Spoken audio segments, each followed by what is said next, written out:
Hey,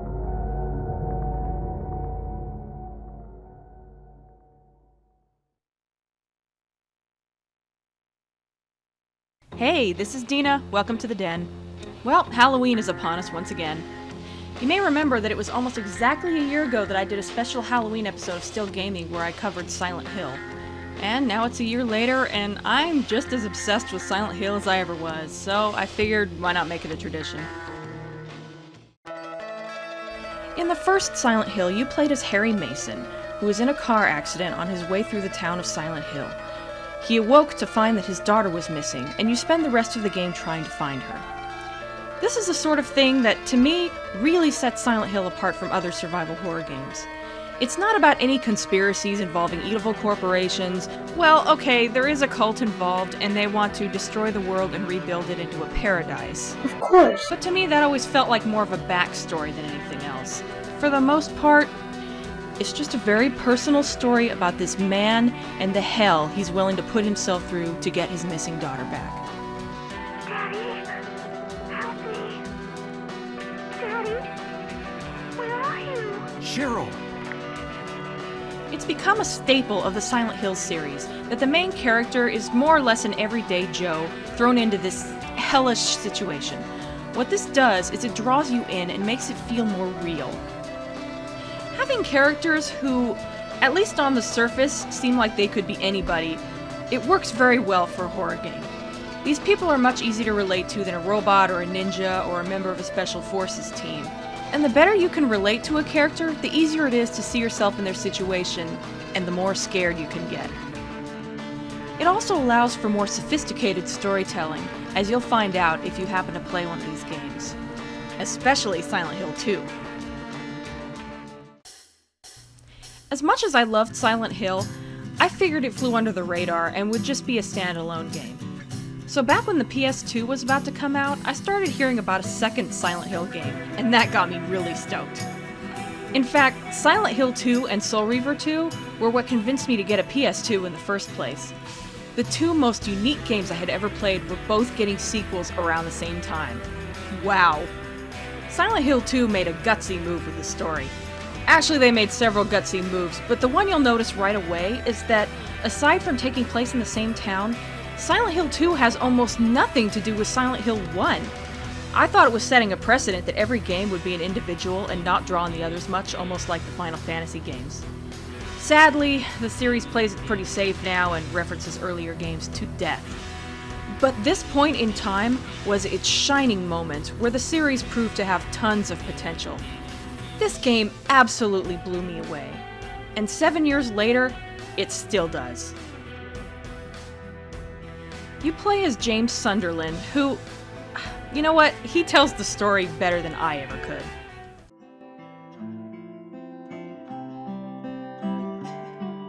I got a letter. The name on the envelope said, Mary. My wife's name. It's ridiculous. Couldn't possibly be true. That's what I keep telling myself. A dead person can't write a letter. Mary died of that damn disease 3 years ago. So then, why am I looking for her? People like to joke about this idea. He gets a letter from a dead person telling him to go to Silent Hill, and he goes. This whole town was our special place. What an idiot, right? Does she mean the park on the lake? We spent the whole day there. Just the two of us, staring at the water. If you're one of those people, you're seriously underestimating what a terrible loss can do to a person. Of course it's absurd. He knows this, and he freely admits it. But he goes along with it anyway. Waiting for me? Because the shred of hope that she could somehow be alive and waiting for him somewhere is all he has. As you can probably tell already, the game starts out very slow. I think the idea is to sort of gradually ease you into it. The gameplay is pretty much run-of-the-mill survival horror. You run around, you fight monsters, which you can either shoot or bludgeon to death. Is it dead? What the hell is it? And later on, there are some kind of interesting puzzles to solve. But the storyline is where this game really shines. So when playing it for the first time, please give it a chance. It's totally worth it. At least play up to the point where you get to Rosewater Park. Why? Because this happens. Mary?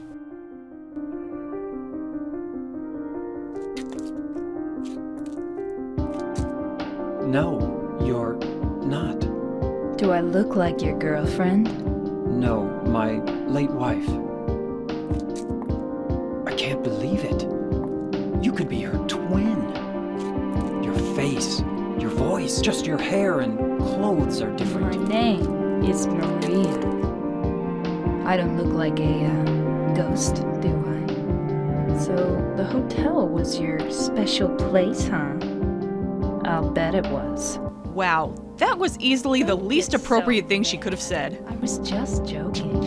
Anyway, it's Of course, it's not just a crazy coincidence that James just happens to run into someone who looks like his late wife and has a similar name. You're coming with me? Just like the first Silent Hill game, there's a lot of hidden meaning to things, and you really need to pay attention to every little nuance. I'm all alone here. Everyone else is gone. I look like Mary, don't I? There's a reason why Maria is similar to Mary. Or maybe you hated her. And there's a reason why she isn't exactly like her. So it's okay? Yeah, fine. You also meet some other weird people, It's and okay. you can tell right I off didn't the mean to bat scare that you. something is a little I'm kind of lost. Lost? off about them. It wasn't me. I didn't do it. Do what? I didn't do anything. I swear. As diverse as these characters are, they all have something in common, and paying attention to my them name's James. will help clue you into the James real something. reason why James is here. Eddie. Mary? And again, there's James. Oh, Maria, I just love James. it's you. He's this awkward, thought lovable you were- goof, and Sorry. he's What's a easy little on the girl like eyes. you doing There, I here said it. anyway? He seems like a really sweet guy, and it's hard to believe that there's a reason why he's being made to suffer as much as he does in this game. But under that kind and shy exterior is a highly complex character. I mean, this poor guy is just up to his eyeballs in issues. You! Then, of course, there's you, Laura, who wasn't gets a kick out of teasing James and You're the making one him who stepped suffer. on my hand. I don't know. Maybe I did. James, being who he is, just takes it for the most part. Later, okay? But it's really important. What is it? A letter from Mary. I actually really love the way these two characters play off of each other, and some of my favorite scenes are the ones where they interact. Laura! You snotty little brat! Open up! Why, you Laura? hurt me. Of course, I can't talk about Silent Hill 2 without mentioning the infamous Pyramid Head. In my opinion, he is way overused post-Silent Hill 2. In fact, it would not have hurt my feelings if he just stayed in this game and they never used him again. It's like the later games just rely on the popularity of this character. Now, if it were up to me, I would never do that. I would always have a completely original... What? Oh, him? Oh, it's only Boxhead. Go away, I'm recording a video. But anyway, in this game, Pyramid Head is great. It's hard to go into detail about him without giving too much away, but he's like the co-manager of the messing with James's head department. And boy is he freaky. One hit with a great knife and you are toast.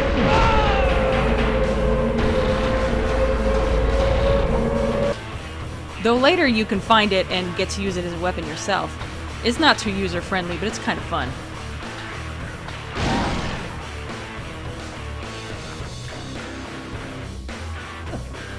In part 2, I'm going to get more into the meat of the game. The symbolism, the characters, and all that. But if you've never played Silent Hill 2 before, and this is starting to pique your interest, stop here, go and play the game, then come back and watch part 2. I suppose if this video hasn't convinced you to play the game, then you can watch the rest purely for entertainment value, but I can almost guarantee that you'll be kicking yourself by the end if you do.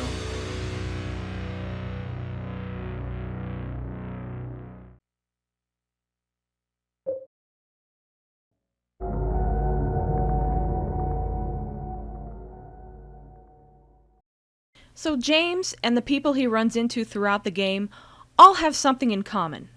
Excuse me, I'm sorry. I No, was it's just... okay. The first person you meet is Angela, who you originally run into on your way to Silent Hill in the beginning of the game. She's almost schizo and tends to alternate between being skittish, enraged, and suicidal. How do you know that? Well, I just figured, 'cause this is where you're looking for her. How else would I know? Yeah. She pretty much consistently regards James with fear and hatred for no reason that's obvious to him.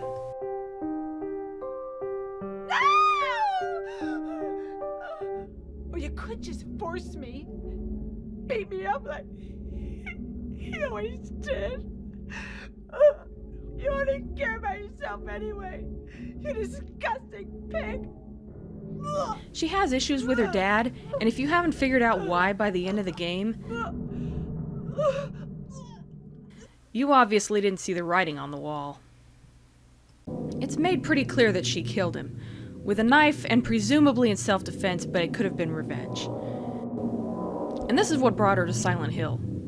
Throughout the story, she's searching for her mother, but that aspect of her past is left completely open. I mean my mother. It's been so long since I've seen her.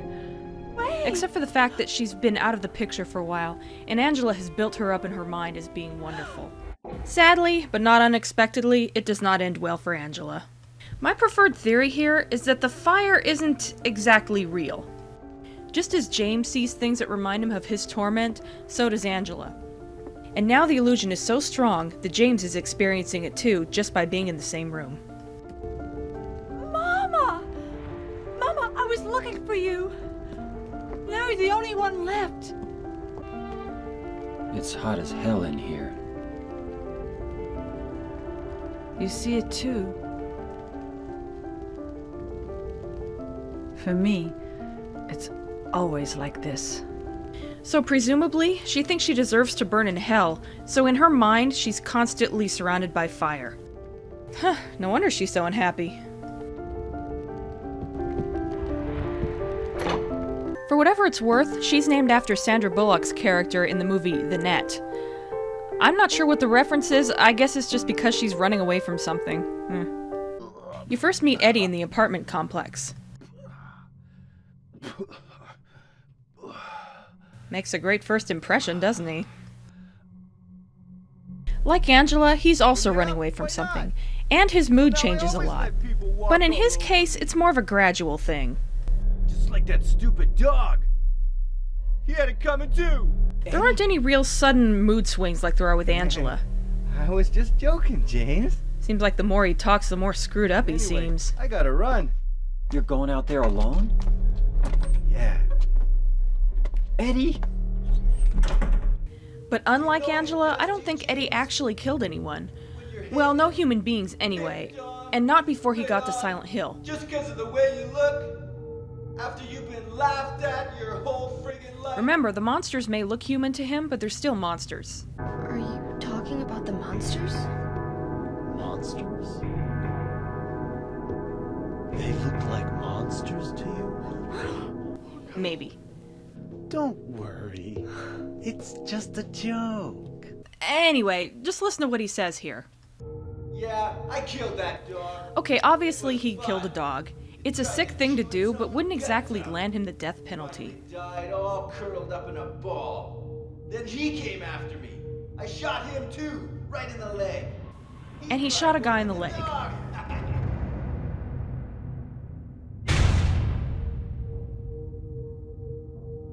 He's gonna have a hard time playing football on what's left of that knee. Doesn't sound like something he'd say Think if he it's okay actually to kill killed the guy. people? You need help, Eddie.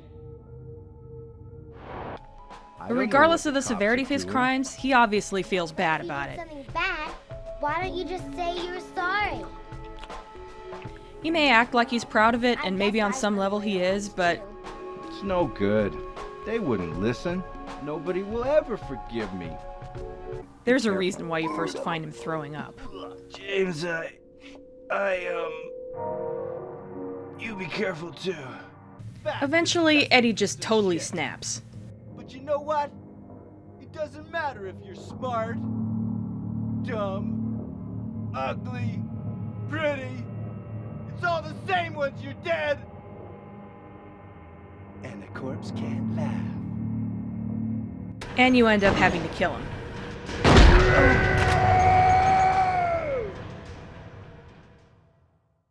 Here's an interesting fact about Eddie.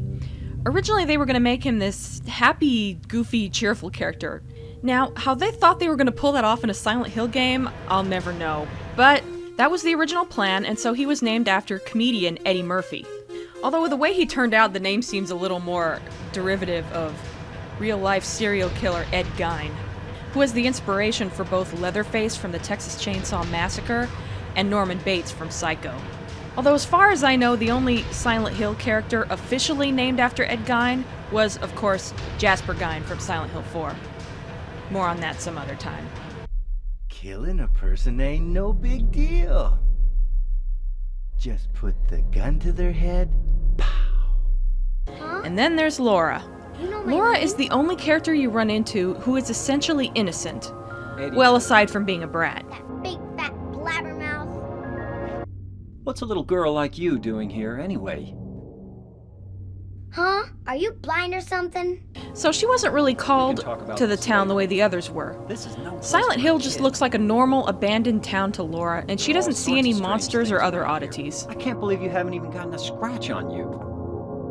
Why should I? Lucky her. Laura used to visit with Mary while they were both in the hospital. She went to Silent Hill voluntarily to find Mary again, and for some reason she's not too fond of James. Ow! Ha ha. Hey, wait! The most important thing about Laura is that her accounts of Mary don't quite match up with James. I was friends with Mary. We met at the hospital. It was last And it year. causes some friction between them. You liar! Laura, Fine, don't believe me. More on that soon. what? Last year. Laura is named after the main character in a book called No Language But a Cry, the true story of a doctor's struggle to help a battered child who has never spoken a word because of the physical abuse inflicted on her by her parents. Only in a Silent Hill game. What's that letter? None of your business. You didn't love Mary anyway. Wait! How do you know Mary's name?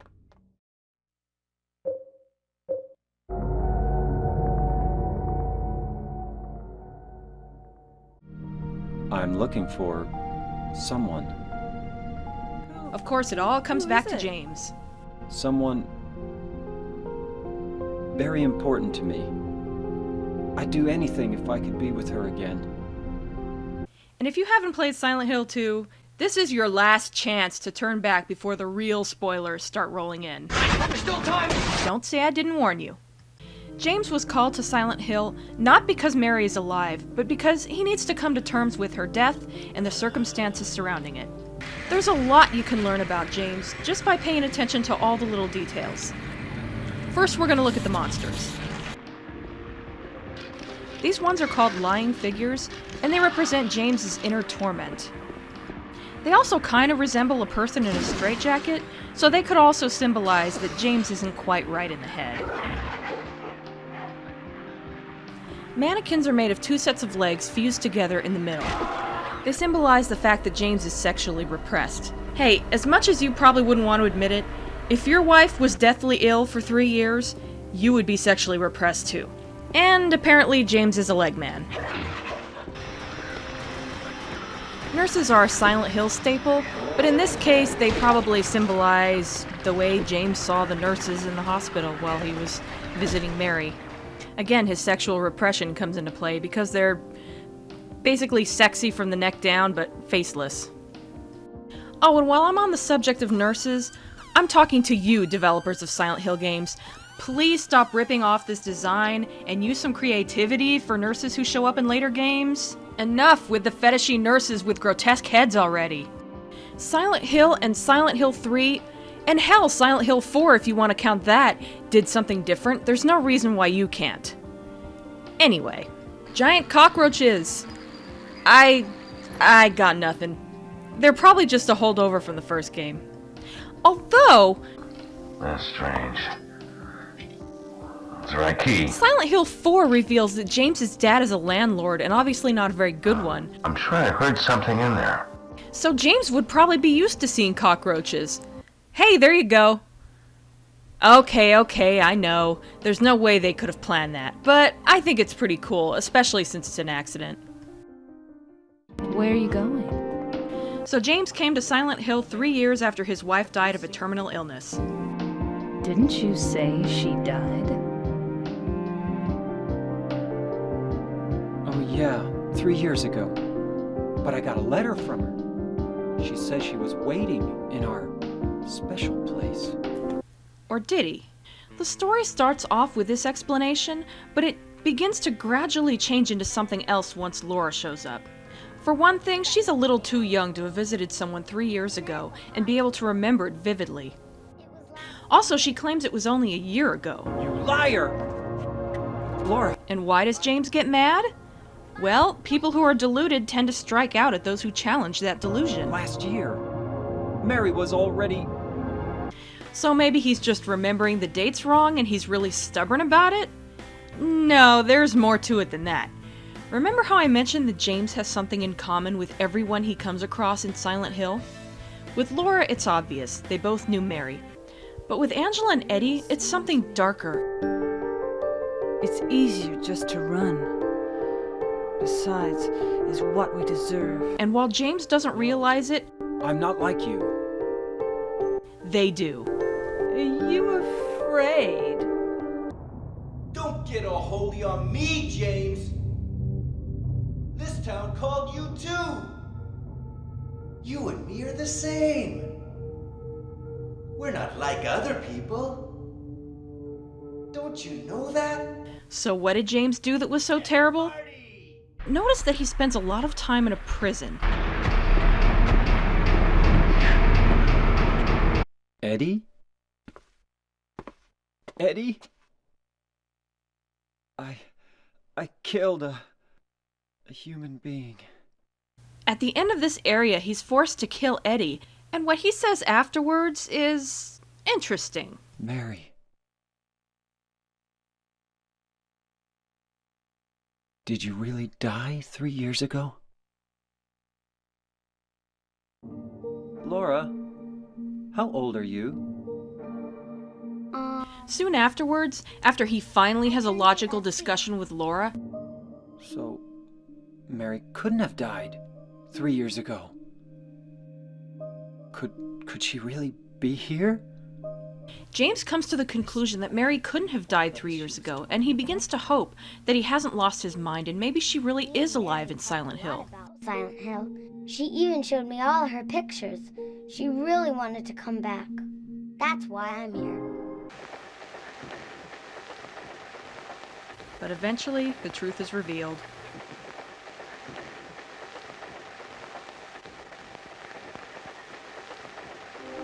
She's dead.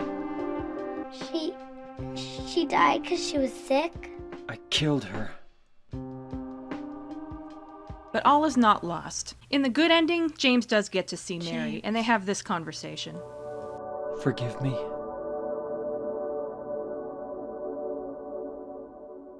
I told you that I wanted to die, James. I wanted the pain to end.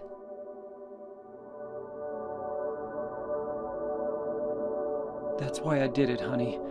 I just couldn't watch you suffer. Okay, so now we get it. James came to Silent Hill shortly after killing his wife, who had spent the last 3 years being terminally ill. But he did it for her sake.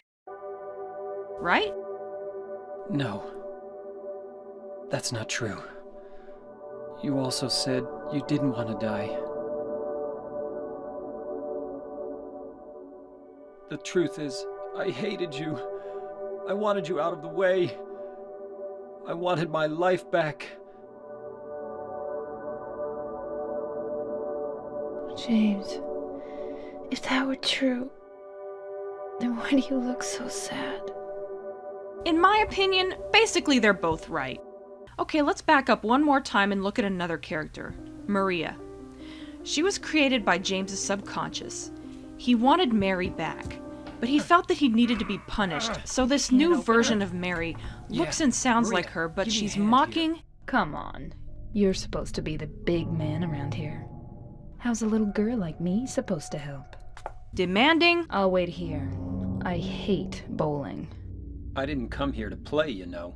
Hurry back, okay?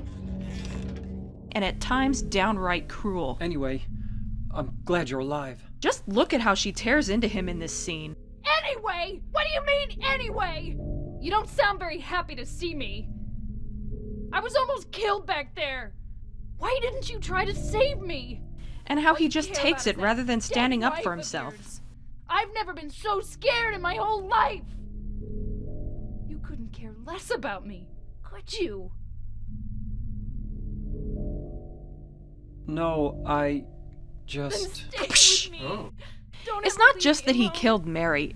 He can You're always supposed to rationalize take that it was the care of best thing he me. could have done for her at that point. It's the real reason for killing her.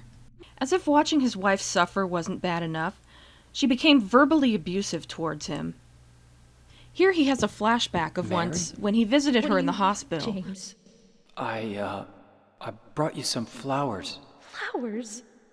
I don't want any damn flowers. Just go home already. Mary, what are you saying? Look, I'm disgusting. I don't deserve flowers.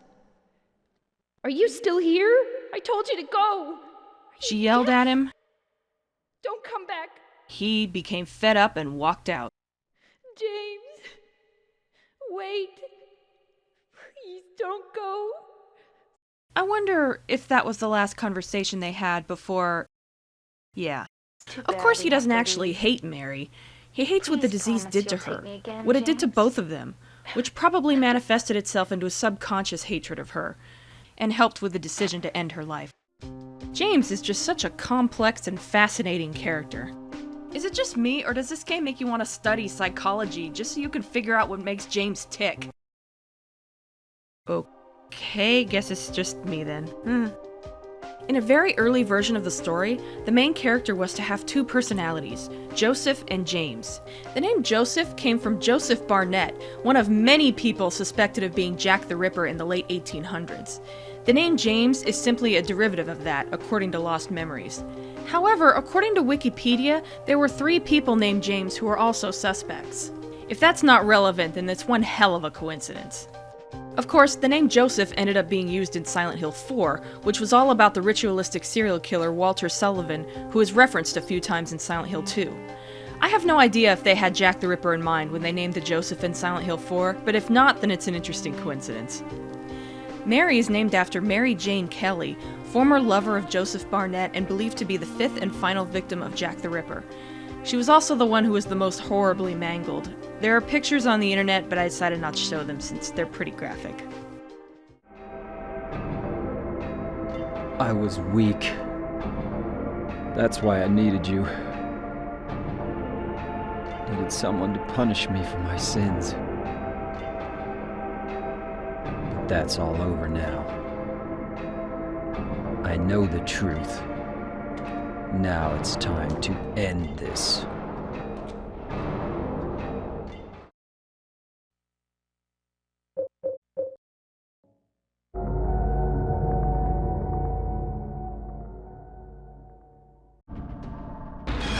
Pyramid Head makes one hell of a first impression. In the first cutscene you see him in, James walks in on him violently raping mannequins. From that point on, whenever he's around, he has a way of making his presence known.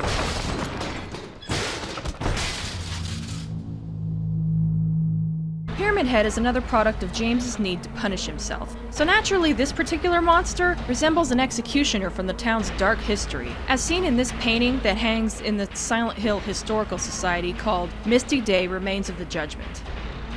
I'm guessing that the executioners didn't look exactly like this, but it's easy to imagine how the painting could have enough impact on James for this intimidating figure to be burned into his subconscious. Also, remember that the last battle with Pyramid Head involves fighting two of them. That's because it takes place after James kills Eddie, and now there's an executioner representing each of his victims. It's rumored that Pyramid Head is also based off of one of the Silent Hill cult's gods, the Red God Zuchilbara. This is a combination of an image shown in Silent Hill 3 and people figuring that the word red in the painting's description refers to him. I'm not saying that it's necessarily true, but it's a theory that fans like to kick around. Pyramid Head was truly a thing to behold in Silent Hill 2. But, in my opinion, his existence should have begun and ended there. The only reason to keep bringing him back is to cater to those fans who would rather see their favorite character/monster used over and over again rather than to give something new a chance. I actually thought Silent Hill 3 and Silent Hill 4 had the right idea. They basically took the idea of Pyramid Head, a humanoid monster that has a personality of sorts, but they did something original with it. This is why I've put all the other characters first. I want people to realize that as cool as Pyramid Head is, he's not the main thing that makes Silent Hill 2 great. Fans and developers of the games need to realize this if the series is ever going to get anywhere. Just sticking Pyramid Head in, or any other random monsters or concepts from the other games, is not going to recapture the magic of Silent Hill 2. Anytime I hear someone saying, I love Silent Hill 2 because Pyramid Head pwns, I just want to go after them with a pillow. Ugh! Anyway, one thing I can say about Pyramid Head, though, he sure likes the other monsters. A lot. Let's get it on. Well, what can I say? Where Pyramid Head goes, inappropriate humor follows. Another thing is that he definitely manages to make this game even more adult than it would have been otherwise. And that's saying something. Don't you want to touch me? I don't know. Come and get me. I can't do anything through these bars. I know what you're up to. It's always the same. You're only after one thing. See? Feel how warm I am? I'm sorry. I feel bad. So, the hotel was your special place, huh? I'll bet it was. Ow! What's wrong? I just pricked myself. Sorry, couldn't resist. Silent Hill 2 has definitely left a legacy behind. About a year after the game originally came out, it was re-released under the title Silent Hill 2 Restless Dreams. Aside from the full game as usual, it also contained a sub-scenario called Born from a Wish, where you play as Maria starting from her conception up until just before the point where she meets James. But I'm scared to die. I'm so afraid of pain. You better get over that quick. Should I run away? Frankly, I never really gave much thought to Maria. I guess I always just kind of saw her as a monster in a human disguise and didn't think about how she got to Rosewater Park and what kind of things might have been going on in her head. Stop it. You're disturbing me. Thank God. I finally found somebody. Can you open the door? No. Born from a Wish treats her like a real sentient person. I just want to see another human face. What's your name?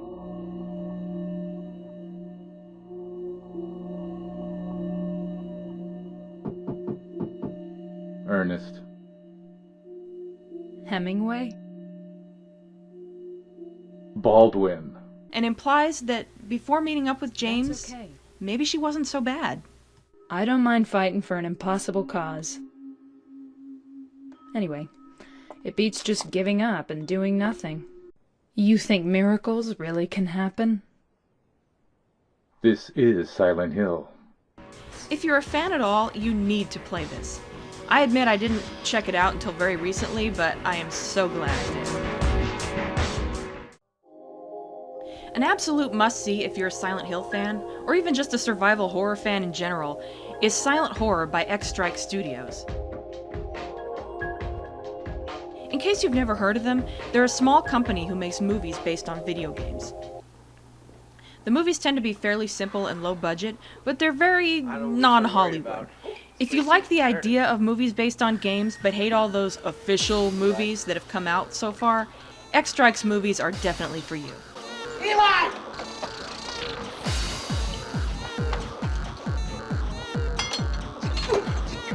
Technically, Silent Horror covers the first 4 games, with some Resident Evil references thrown in here and there.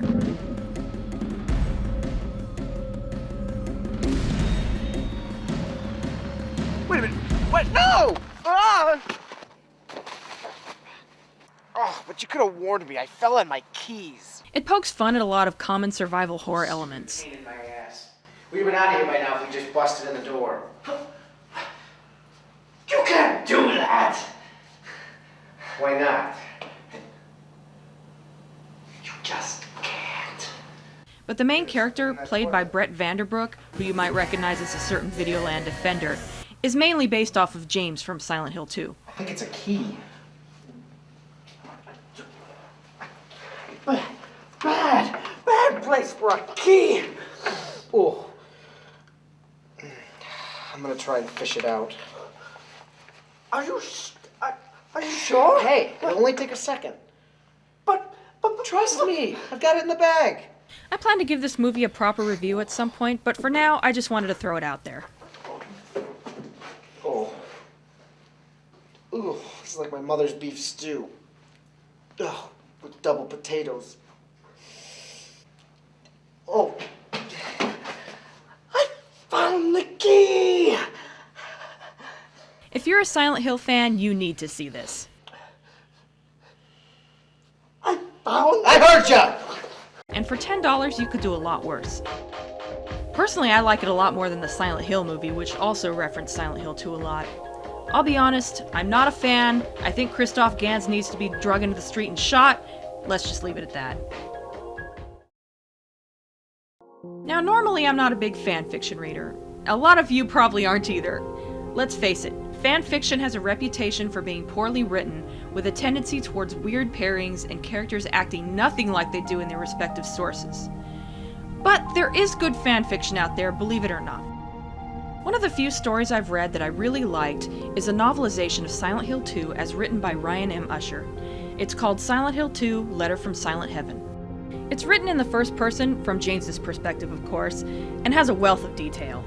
I discovered it because it was a while back, but I think I found a link on the GameFAQs message boards. But from the moment I clicked on that link and started reading, I was hooked. He does alter the dialogue a little bit and make it seem a little less awkward, but in some cases I have mixed feelings about that. Some lines from the game definitely could have used some help, but in some cases I think maybe he uses a little too much artistic license with it. Also, he has James swearing a lot, which I've seen some people complain about in the comments section. And I kind of have mixed feelings about that too. On one hand, okay, James doesn't swear in the game, but on the other hand, a lot of the swearing is in the narrative, and just because he isn't saying it doesn't mean he's not thinking it. But still, it does feel a little out of character at times. But he is in the process of rewriting it. I think I may have inadvertently triggered a desire to do that when I emailed him and asked him if I could feature his story on my show. But he has been taking out a lot of the F-bombs, and I have to admit it does work a lot better that way. But even before the rewrite, this story is completely worth the read, if only for how good the narrative and descriptions are, and for all the interesting little things he adds. Rather than try to describe it any further, I'll let it speak for itself. I saw room 208. The door was slightly open. There was static noise, and the eerie glow of television emanating from within. I gripped the door handle, about to enter, when a different kind of static suddenly scratched at my ears. It was louder and much closer, the radio in my pocket. I had built up a theory about what the sound means, so I spun around, through the bars, there. I didn't see it a minute ago, but now I could see it even without the flashlight. It was red and softly glowing. It looked like a man, somewhat, but its head was huge and strange, sort of like headgear, at least that's what it looked like. Darker red than the rest of the body, and enormous, and shaped like a pyramid, but with weird dimensions. The point at the top made it seem like a good 7 feet tall. It had on a dirty apron, a heavy butcher's apron. It was stained dark, with what could only be blood. It just stood there, barely moving. I couldn't see any eyes, but I could feel it watching me, observing me. Waves of terrible feelings washed over me. Hate, anger, fear. I could feel how much it hated me. It terrified me more than the straitjacket and the mannequin monsters had. Those others were abominations, but this pyramid-headed monstrosity in human form, this thing was pure evil. Hate and vengeance, and all of mankind's worst concentrated evil. Its eyeless stare made my skin crawl, and my hairs stand up on end, like I'd walked into a sort of static field. The pyramid head, it just stood there, wavering, staring at me, hate and vile, damning thoughts coming out of it. I couldn't take it. I was losing it. I ran into room 208 and slammed the door behind me. I didn't stop to think about dangers that might be waiting inside there. I didn't care. Nothing could be worse than the buffeting evil aura of that pyramid-headed thing. I leaned against the door, closed my eyes, and tried to recover my senses, all the while choking back sobs from the abject horror of that thing. See the video description for links to both versions of the story. To hear the rest of the story read by James, you'll just have to use your imagination. There is one more fan thing I need to show you. I actually found this one on accident while doing a Google search for good images of Pyramid Head to use in this video. Remember that painting you find in Silent Hill's Historical Society? A fan of Silent Hill who goes by Yoshio-kun13 on DeviantArt actually made a life-sized replica of the painting in oil. He even stretched the canvas himself since he wouldn't have been able to find one that was the right dimensions. Now that's dedication. He's done several other paintings based on the various paintings you see in the games, and he even held a Silent Hill themed art show last Halloween. I wish I could have seen these in person. He's even displayed it in my own hometown, sadly after I'd moved from there. I probably just missed it too, with my luck. Again, see the video descriptions for links to his stuff. Oh, and I've done a little bit of Silent Hill art myself. Only one that involves Silent Hill 2 so far. But working on this video has inspired me to do more. So, we'll see. Here are some more links that you should check out. GameFAQs.com has a lot of plot analysis FAQs of various Silent Hill games, but my favorite is one done by Silent Pyramid. He covers the first 4 games, the graphic novels, and the movie, but sadly it stops there. It looks like it hasn't been updated in a very long time, and I don't know if it ever will be again. And that's a shame, because even though I'm not a fan of Silent Hill Origins, I'd be curious to know what he thought of some of the imagery. But there is still a lot of information on there, and it would take you a while to read through it all. A lot of it is information taken from the Book of Lost Memories, the official guide of the first 3 Silent Hill games, along with speculation of how some things tie together. I don't agree with all of his theories. Even with Silent Hill, it's possible to read too much into some things, and I think he does that at times, but it's still a really good read. Some of the info in this video about the characters was taken from there, and it also made me take a second look at Silent Hill 4 a while back. It made me appreciate it more. Speaking of the Book of Lost Memories, there's a translated version of it on the internet. Anyone who thinks that the imagery in Silent Hill is simply random and has no meaning needs only to go to translatedmemories.com to be proven wrong. And this is another place where I got a lot of the info for this episode. Well, that just about wraps up this episode on Silent Hill 2. You know how I end every game den by saying something like, it's not the best ever, but blah blah blah blah? Well, fuck that! At least as far as story is concerned, Silent Hill 2 is the best game ever. I mean, how many video games make you contemplate how you might act, what you might do if someone you cared about was terminally ill? How many video games reference books on child abuse, name their main protagonist after Jack the Ripper, or cause you not only to sympathize but empathize with a murderer? This is really adult stuff, and not even so much because it's disturbing, but because it's sophisticated. And that's pretty rare in the gaming industry, even in the Silent Hill franchise. I may have spoiled a lot of the story, but there's plenty that I didn't talk about. Aside from one little scene, I didn't even touch the endings. If you haven't played this game yet, just what the hell are you waiting for? There's still time. Exactly. That's it for now. See you next time. Hey, Dina. Pillow fight? No, that's okay. Aww.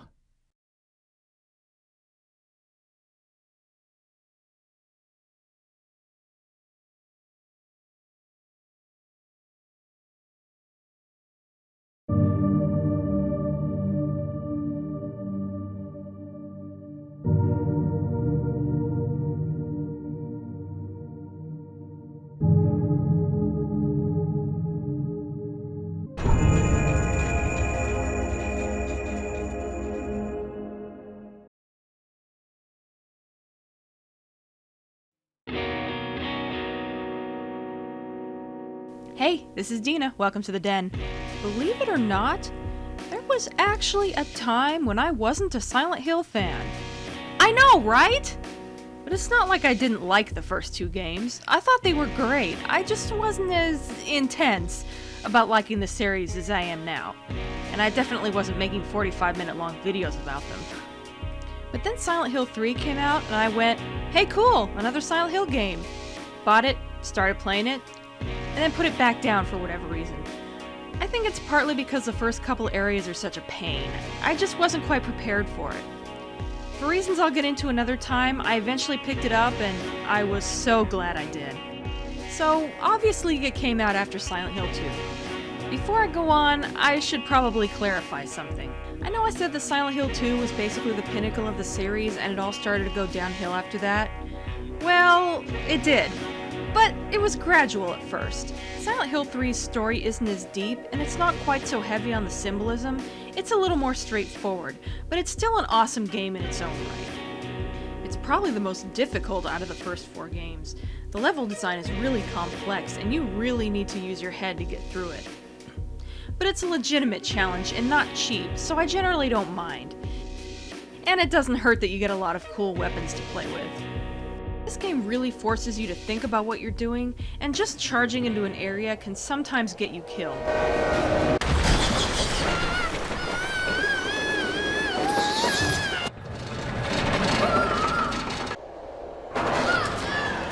Yeah, prepare to feel like a subway magnet. This game can be frustrating. The shopping mall, and especially the subway station, are a bitch and a half to get through at times. But it makes them just that much more satisfying to beat. Silent Hill 2 was a very early PS2 game, so while it looked great, it didn't look quite as good as it could have. Silent Hill 3, on the other hand, does a good job of pushing the system to its limits. There's no need for FMVs in this game. It's all in-game graphics and it looks damn good. One of the features in this game that's really cool is that it likes to add strange and disturbing imagery that's just out of your reach, either behind glass or in the middle of an abyss beyond where you're standing. It can't hurt you, but you can see it, whether you want to or not. There's also a few random little scares that don't have much to do with anything, but they're cool. The whole game is generally darker and scarier than Silent Hill 2, which was really more morose and depressing than anything. Not that I'm knocking it, of course. Silent Hill 3 does not focus on the supporting characters as much as Silent Hill 2 does, but they're all interesting in their own ways, and they add a lot to the story. It's more like the first game, where they help to form a backstory rather than having any similarities to the main character. The memory of his cruelty is forever burned into my mind. Yes, and that's why we need God. What you call faith is nothing more than a child crying out for love. That's why you're all alone. I love Vincent and Claudia. They're some of my favorite characters in the series. You don't understand. None of you do. And speaking of that, so far this is the only Silent Hill game where you play as a female character, Heather. And I love her to death. Oh, hell. She is so sassy and smartass. So what? With a setting as dark and bleak as this game has, Is every person here a mental case? you need a little bit of comedy to take the edge off once in a while. Hell if I know. She's also one of the very few main Silent Hill characters to not end up with an unfortunate catchphrase. Have you seen a little girl? Have you seen a little girl anywhere? Have you seen a little girl around here? Her name's Mary.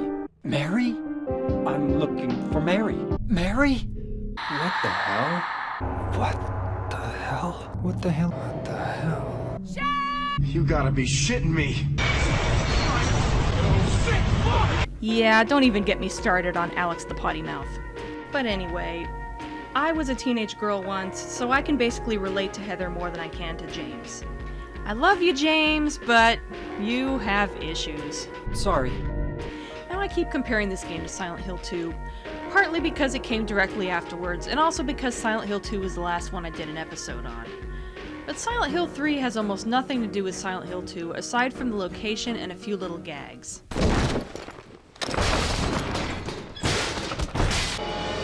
Oh, forget it.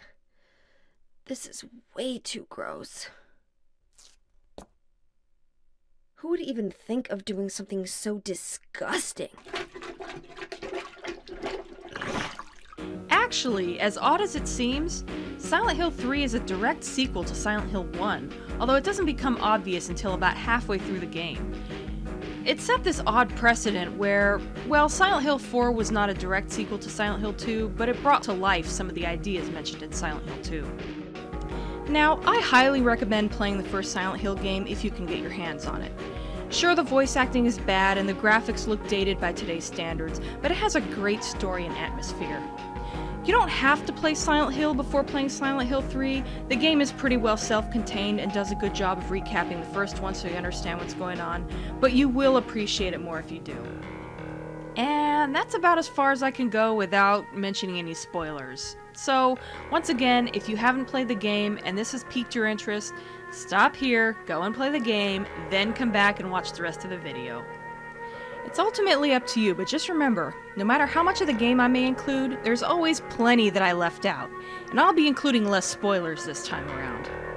See you in part 2, hopefully after you've played the game.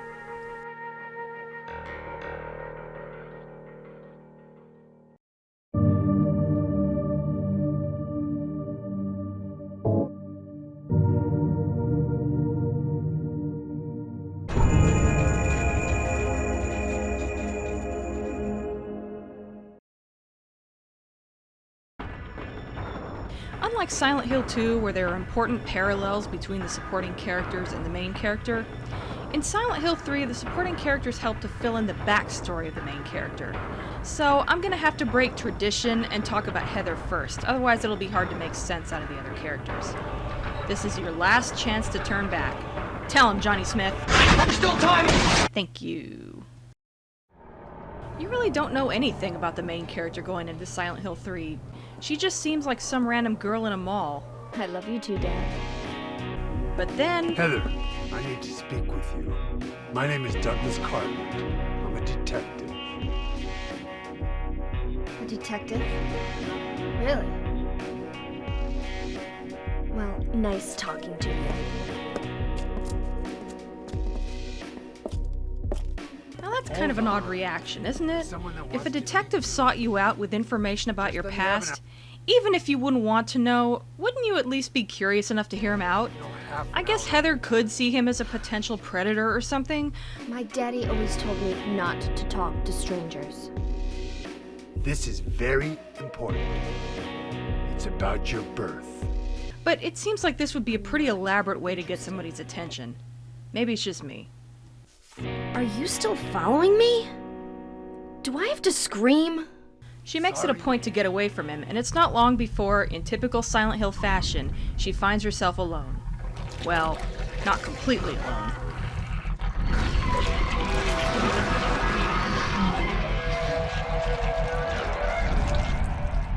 Get the hell away from me! By the way, I'll admit that I'm not totally enamored with the monster designs in Silent Hill 3. Some of them seem a little too random and abstract, even for a Silent Hill game. I cannot for the life of me figure out what the deal is with the closers, aside from being very similar to the mandarins from Silent Hill 2, only above ground. The only theory I can find on the internet is teddy bears. I don't see it. Oh, and I hate them. They're huge, hard to kill, hard to run past, especially in tight corridors. But the rest of the monsters do, at least, imply some things about Heather. You'll understand the significance in a little while. A lot of the monster designs imply dual personalities, like these dog-like creatures that are split down the middle and held together with bandages. Then there are the pendulums, which I hate with a passion. You can always hear them coming because they make a noise that sounds like someone perpetually beating a cat to death with a bagpipe. They look insectile at first glance, but upon closer inspection, it almost looks like two human torsos fused together with a head at each end. Insane cancers seem to symbolize sickness and or pregnancy. They're easy to avoid, but I prefer to beat the crap out of them because I get a kick out of seeing them deflate afterwards. And of course there are nurses. I don't really have much to say about them, except thank God they don't look like the nurses in Silent Hill 2. And the movie. And Silent Hill Origins. And Silent Hill Homecoming. Yeah. And finally is the numb body. Easily the least scary, weakest, and most inept monsters, and I use that term loosely, in the game. I seriously get happy when these things show up because I love bludgeoning them. Plus they're just funny.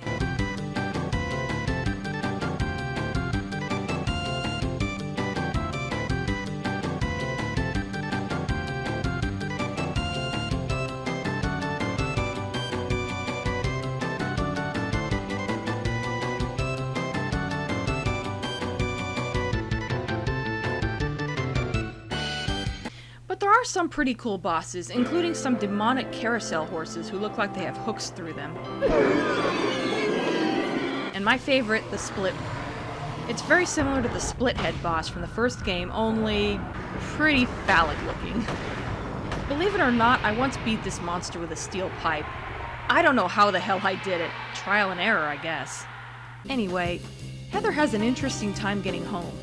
From the mall, she goes to the subway station, gets stuck in a random subway that drops her off at some underground area, which leads to the sewer, that leads to a construction site, that leads to an unfinished office building, and from there she finally makes it home. I like to think this happens to her every time she leaves the mall. Can you imagine that? Be home by 4, Heather. Sorry, Dad, you should have told me sooner. They closed down the 3rd floor of the unfinished building. By the time I find something to hold the elevator doors open with and climb down a rope, it'll be at least 5. Okay, I'm easily amused. Along the way, she meets 2 unusual people who seem to know more about her than she does. And your true self as well. I know about your past, too. Then tell me what's going on. You don't know even that? That's why I'm asking. Dad, I'm home. When Heather finally gets home, she starts to relax, really probably crazy's thinking that going everything on. is okay now that think we she's with her should- dad again. Dad? Dad? But this is a Silent Hill game, so...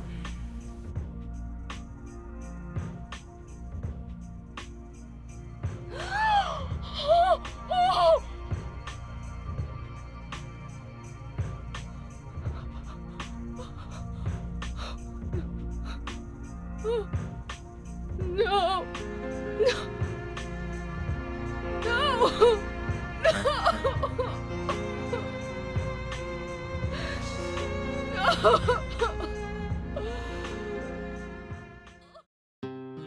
Now, if you've played the first Silent Hill game and you've been paying attention, there are a lot of interesting clues that link Silent Hill 3 to the first game. It's being invaded by the other world.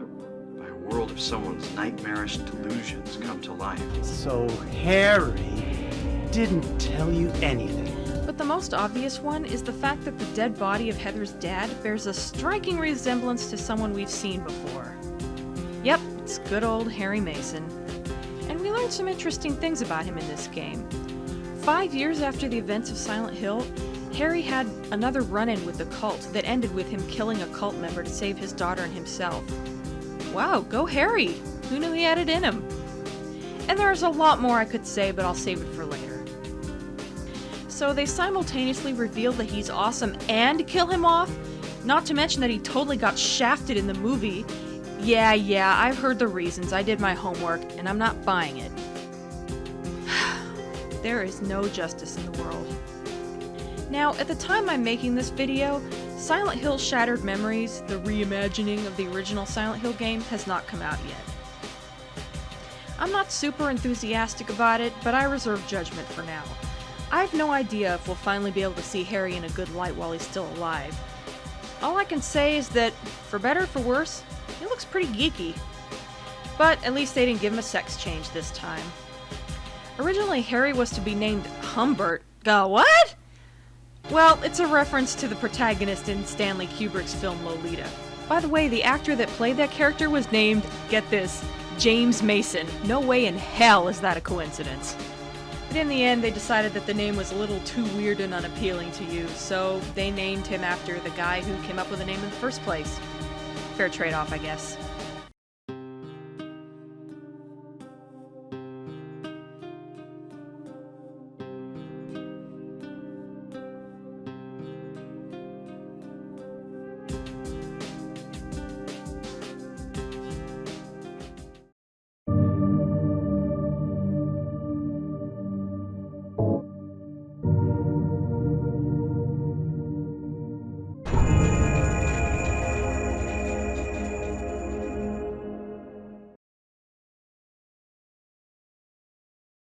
Soon after finding out what happened to her father, Heather discovers that Claudia, the woman she met in the mall earlier, You're late. is responsible for his death. Claudia distracts Heather by throwing a monster at her, and then telling her that she'll be waiting at Silent Hill. In the town of Silent. And she makes her escape. Once the monster is dead, Heather goes back inside to find Douglas. I don't know what to say. Then don't say anything. I'm fine, so just get out of here and leave me alone already! Sorry. Then go! If it'll make you feel better, I will. When I find her, I'll kill her myself. When Heather says that she's going to Silent Hill so she can kill Claudia, Revenge doesn't solve anything. Maybe not, but that's what I'm going to do. Douglas tries to talk her out of it, but he knows it's pointless, so he insists on at least giving her a ride there. Here, take this too. What's this? Your father was holding it. And this is where some more interesting things are revealed. So, if Harry Mason is Heather's dad, then who is Heather? Well, fortunately, Silent Hill 3 does a good job of explaining that for anyone who didn't play the first game. And in a way that's interestingly symbolic. Anything look familiar about this setup? What's wrong? Feeling sick? My head's pounding like the worst hangover ever. Maybe you're car sick. No. I'm just trying to remember. My childhood. Something terrible happened in Silent Hill 17 years ago. A woman named Dahlia. She tried to summon the ancient god of the town. She offered up her very own daughter. That's crazy. Maybe so, but it worked. The girl gave birth to a god. You see, that girl had special powers. Powers? Her classmates called her a witch. She could make things happen with her mind. She could kill people just by wishing for it. But in the end, that god was killed by a single person. my father, Harry Mason. I guess it wasn't much of a god if it could be killed by a human being.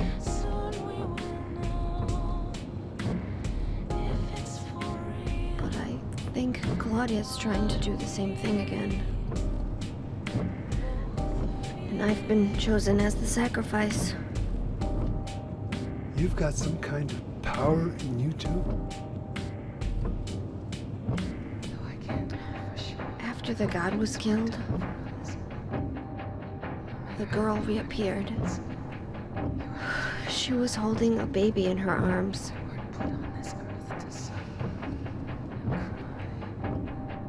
Before she died, she gave the baby to my father.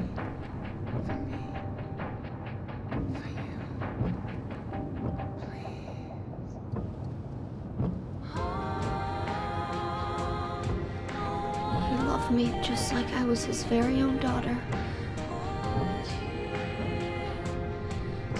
Even though he didn't know who or what I was.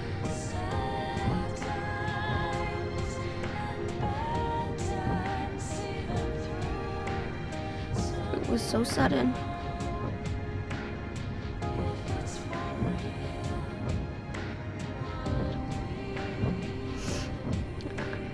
Another thing about this scene is that it shows us another side of Heather. She's pretty rough around the edges most of the time, but as soon as she lost the only person in the world who mattered to her, all that sass melted away, leaving this raw display of emotion. It reminds me a little bit of James. Entirely different situation, of course, but he's another character who doesn't show a lot of emotion until he's pretty much at the end of his rope. I wanted you out of the way. Then it all comes pouring I out. wanted my life back. And it's pretty heart-wrenching in both cases. Silent Hill 3 has great characters, and they're really what keeps the story going because there's only so much to the story itself. It's generally more simplistic and easier to follow than the first two games. Not that that's a bad thing, though. There's nothing wrong with having the occasional Silent Hill game that isn't a total mindbender. Also, this is the one case where I approve of referencing the first game. It was the first time the franchise had done that, and they did a good job of not making it feel like they were rehashing anything. Maybe the story didn't need to be told, but it does add a little something to the whole story, and it gives it some nice closure at the end. Unlike Silent Hill Origins, which, while it was supposed to be a prequel, it seemed like it couldn't quite make up its mind about whether it was a new story or a retelling of the first game, and it felt like it was mostly made to cash in on the movie, which really did need to be made. But I digress. Heather, in particular, is an interesting character, if only because she's so different from the main characters from other Silent Hill games. If you think about it, there is a Silent Hill main character archetype. It's usually a good-looking young man in his early to late 20s. He's generally kind of shy and awkward, thoughtful and or introspective, usually kind, and tends to be protective of the female characters, or at least one of them. Henry's the most extreme example, but the others fit at least most of that description. Yes, even Alex the potty mouth. You've got to be shitting me. But Heather just totally flies in the face of that. She could not be any more different from those other characters. Aside from being female and really still a kid, she's crass, and at least in the beginning, she's superficial and basically self-centered. I can't feel sorry for you because you dragged me into this. She doesn't sound very likable, but somehow she is anyway. I think it's because a lot of us would like to have the kind of nerve she has. She's a badass, that's all there is to it. Oh, really? She was modeled after French actresses such as Charlotte Gainsbourg and Vanessa Paradis. There are some interesting preliminary drawings of her in the Book of Lost Memories. It doesn't look like they changed her look a whole lot through the process. Originally she was to be called Helen, but that name was deemed to be too old-fashioned, not a name you would expect a 17-year-old to have. So, at the last minute, they ended up giving her the same name as her voice actor, Heather Morris. Now, I've heard from many sources that she returned to voice Eileen Galvin in Silent Hill 4, but none of those sources are official, so it could just be a common misconception. If anybody knows for sure and has some kind of official source to back it up, please let me know. Every character in Silent Hill 3 has a corresponding tarot card. Heather's is the Fool. There's a quote in Lost Memories by creator Hiroyuki Owaku that says, "This card means departure, potentiality, and recklessness. I think that her recklessness in fighting against Claudia and, in a certain sense, her genuineness are applicable to the Fool. Shut your stinking mouth, bitch!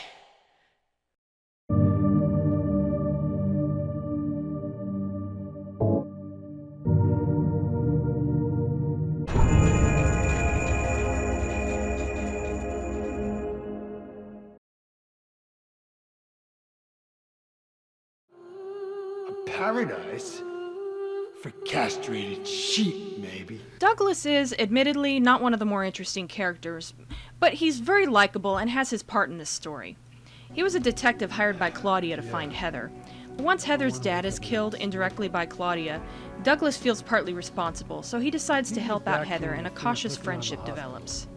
I hate to think of what sort of fan fiction has been written about this scene.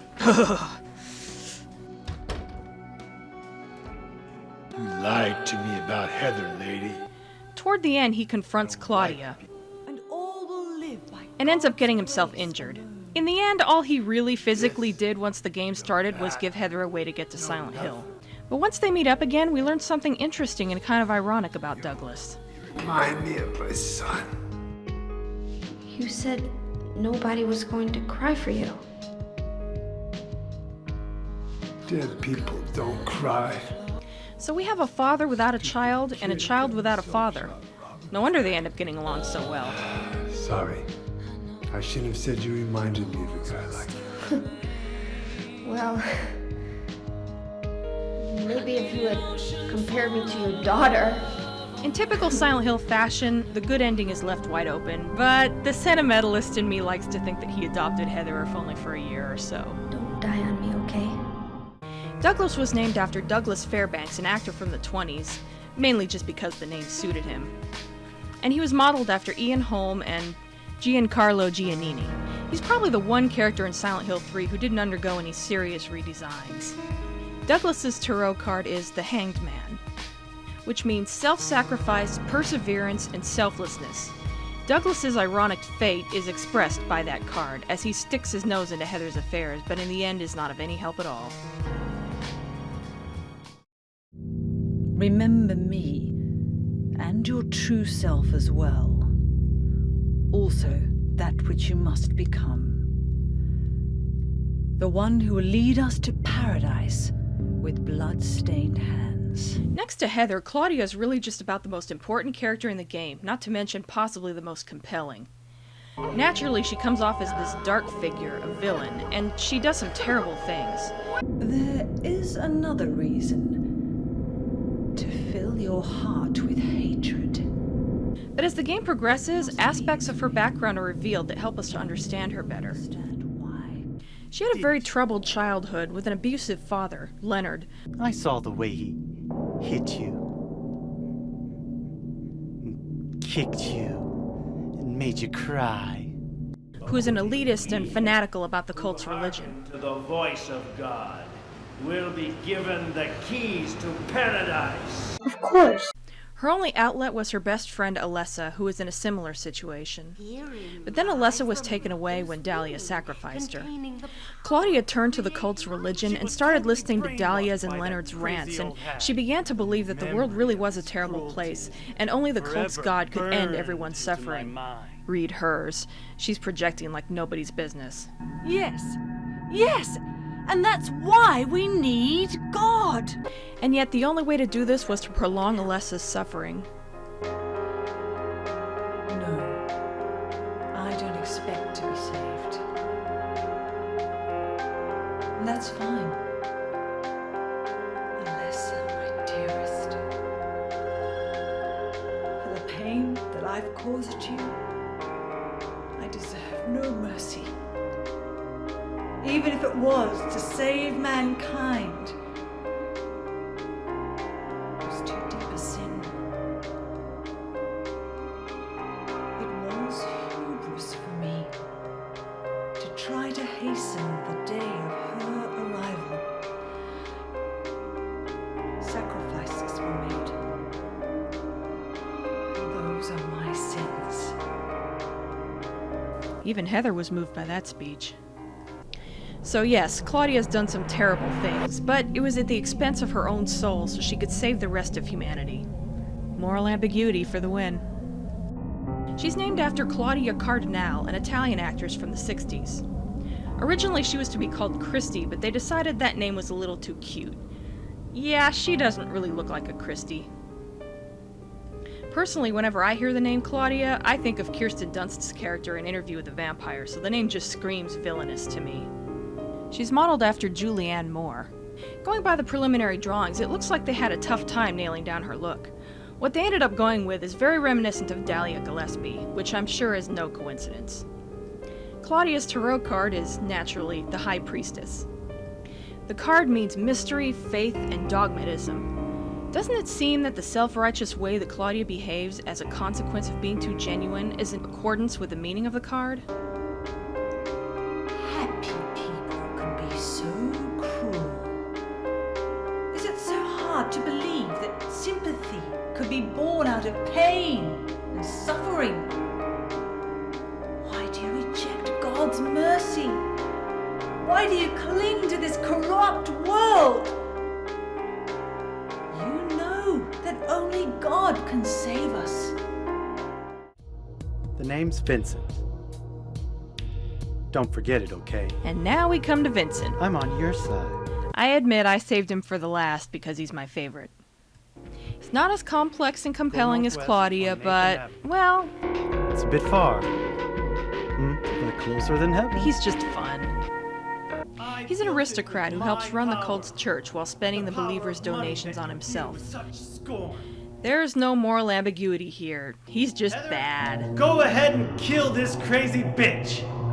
This demon who claims to speak for God. He doesn't inflict any physical harm on anyone. I doubt he really could, but... Please, calm down. He's distrusting, hateful, and smug. If you to die, that would be nice. And god damn it, I love him. He likes to show up unexpectedly and give vague instructions. She was totally brainwashed by that crazy old hag. Show off his knowledge without really relaying much of it. I guess crazy old hag is a bit harsh. She is your mother, after all. He also has an interesting part in this game. He makes a statement that takes everything you think you know about Silent Hill and turns it upside down. An offhand comment that affected the rest of the series in a big way. Are you ready for it? Let's see the setup first. He shows up in the church's library when Heather is there. Listen to her groan when she realizes that it's Vincent who just walked in. Hiya, Heather. Vincent makes it clear that he wants Heather to kill Claudia for his own benefit. So you've been using me to stop Claudia, is that it? Do your own dirty work. There's a battle of wits going on here. Currently, Heather is winning because the more Vincent talks, the worse he makes himself sound. So she just sits back and lets him dig himself deeper. Oh, really? I'm just looking out for myself. Everyone does it. But then he turns it around on her. Don't stand there looking so smug. You're the worst person in this room. You come here and enjoy spilling their blood and listening to them cry out. You feel excited when you step on them and snuff out their lives. Are you talking about the monsters? Monsters? They look like monsters to you? Don't worry. It's just a joke. Oof, chalk one up for Vincent. Just look at that triumphant smirk. So is it really just a joke? What's wrong? You don't trust me? Unlikely. As with everything else in Silent Hill, it probably shouldn't be taken at face value. In fact, there are scenes in Silent Hill 2 that also suggest that perhaps the monsters are people, and only appear to be monsters thanks to how the town likes to twist how people perceive the world around them. Also, Heather is pretty quick to believe him, all things considered. One has to wonder what she was really thinking about when she faced Leonard. She seemed pretty accepting of the idea that Claudia's dad is a monster. Is every person here a mental case? In a literal sense, anyway. Well, I guess you're not a person anyway. Now, I'm sure it doesn't apply to all enemies. I would think that the dog-like monsters, giant cockroaches, and flying enemies are exempt from this. But the more humanoid ones? Probably. Vincent is named after actor Vincent Gallo, and modeled after Ethan Hawke. It really shows, in my opinion, more so than the other characters who only bear a passing resemblance to the actors they were modeled after. Going by the pictures I could find, anyway. I'll admit I'm not too familiar with most of these people. Can I just say that I'm really glad that they went with the design they went with? I can't imagine taking him seriously with all his smugness if he looked like a hippie. He's an aristocrat. I just can't imagine him looking any other way than he does. Vincent's tarot card is the moon. The moon can mean uneasiness, distrust, or inconsistency. I thought the personality of Vincent, who does not speak plainly to others and makes them uneasy, was applicable to the moon, so I included this card in the game. Does this place get to you at all? Oh, it gets to me all right. I find it most fascinating.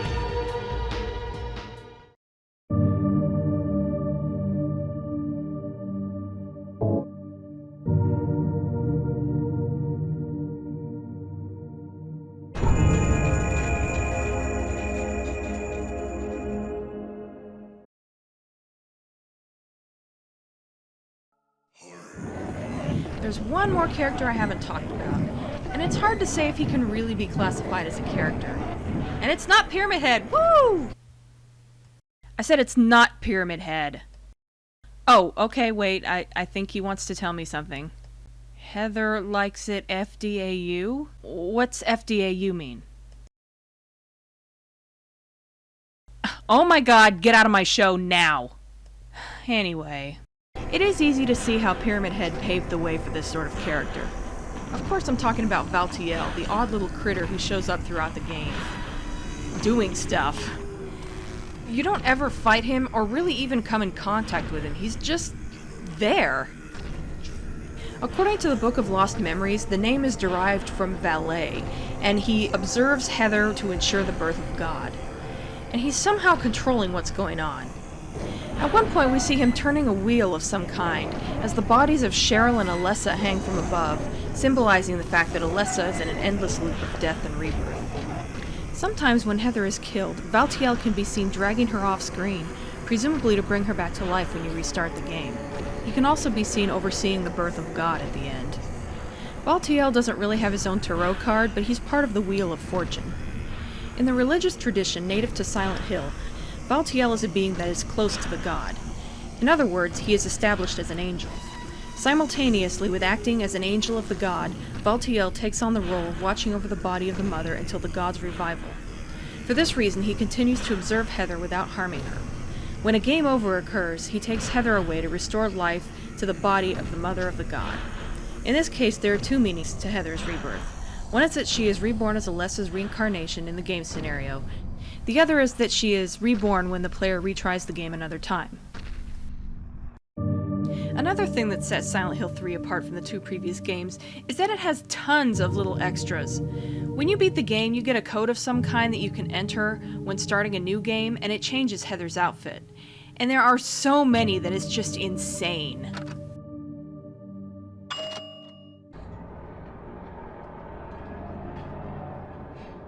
And because the cutscenes are in real time, you actually get to see Heather wearing whatever outfit you equip her with.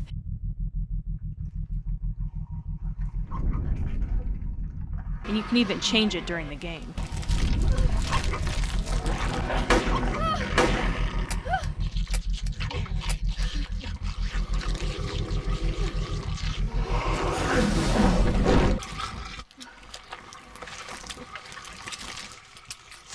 What the hell is this thing? And one of the outfits is, well, this one. It's called Princess Heart. It even has a Sailor Moon style transformation whenever you equip it that is just so out of character that it's awesome. Oh, shoot.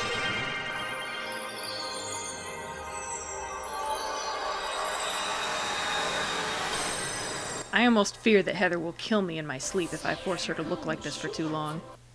There are also special weapons you can get, one of which is... oh hell, it's a lightsaber, even though they call it a beam saber in the game. For legal reasons, I guess.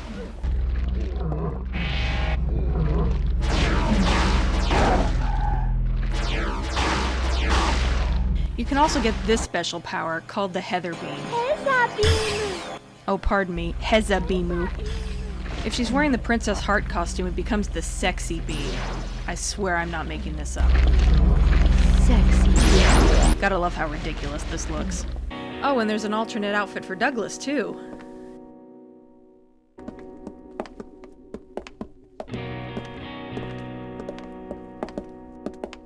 Yeah.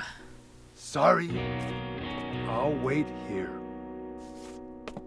My daddy always told me not to talk to strangers. Well, that about does it for this episode on Silent Hill 3. It's certainly not the deepest Silent Hill game. Silent Hill 2 takes the prize for that one. But it wraps up the story from the first Silent Hill game nicely with a big bow. It was a nice little cap to stick on the whole Alessa story, and it gave the developers an excuse to pursue other stories that weren't related to this one. And while there are a lot of little spoilers in this episode, there were a lot of big things I left out, so if you haven't played the game yet, you have no excuse not to check it out. Go! Play it! Now! That's it for now. See you next time.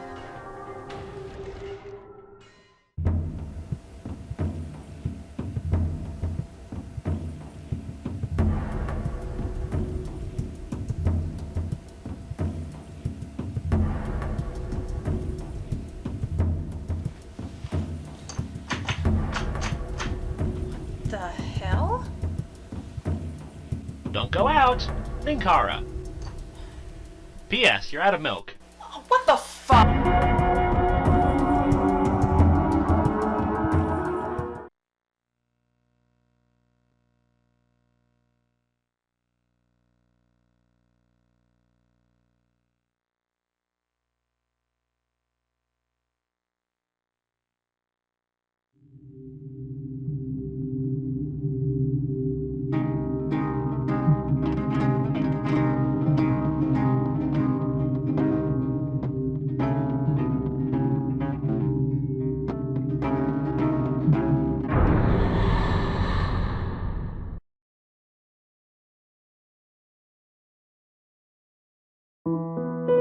Hey, this is Dina. Welcome to the den. Well, look where we are. We finally made it to the 4th installment in the Silent Hill series. Silent Hill 4. The Room. I did not hit her. It's not true. It's bullshit. I did not hit her. I did not. Oh, hi, Mark. Now that that's out of the way, this is another Silent Hill game I originally experienced when I was only a casual fan of the series. I played the first 2 games all the way through, and Silent Hill 3 up to maybe halfway through the mall area, then had given up on it for the time being, and sort of forgot about it. But then a demo disc for Silent Hill 4 turned up in one of Lee's video game magazines, and I had to play it. Turned out that it covered the opening of the game and the entire subway level. Pretty good chunk of the game if you think about it. I was completely blown away. First just by seeing what the other world looked like in a first-person view, then having your character die. Oh, but wait, it was just a dream. But your character is trapped in the apartment just like in the dream.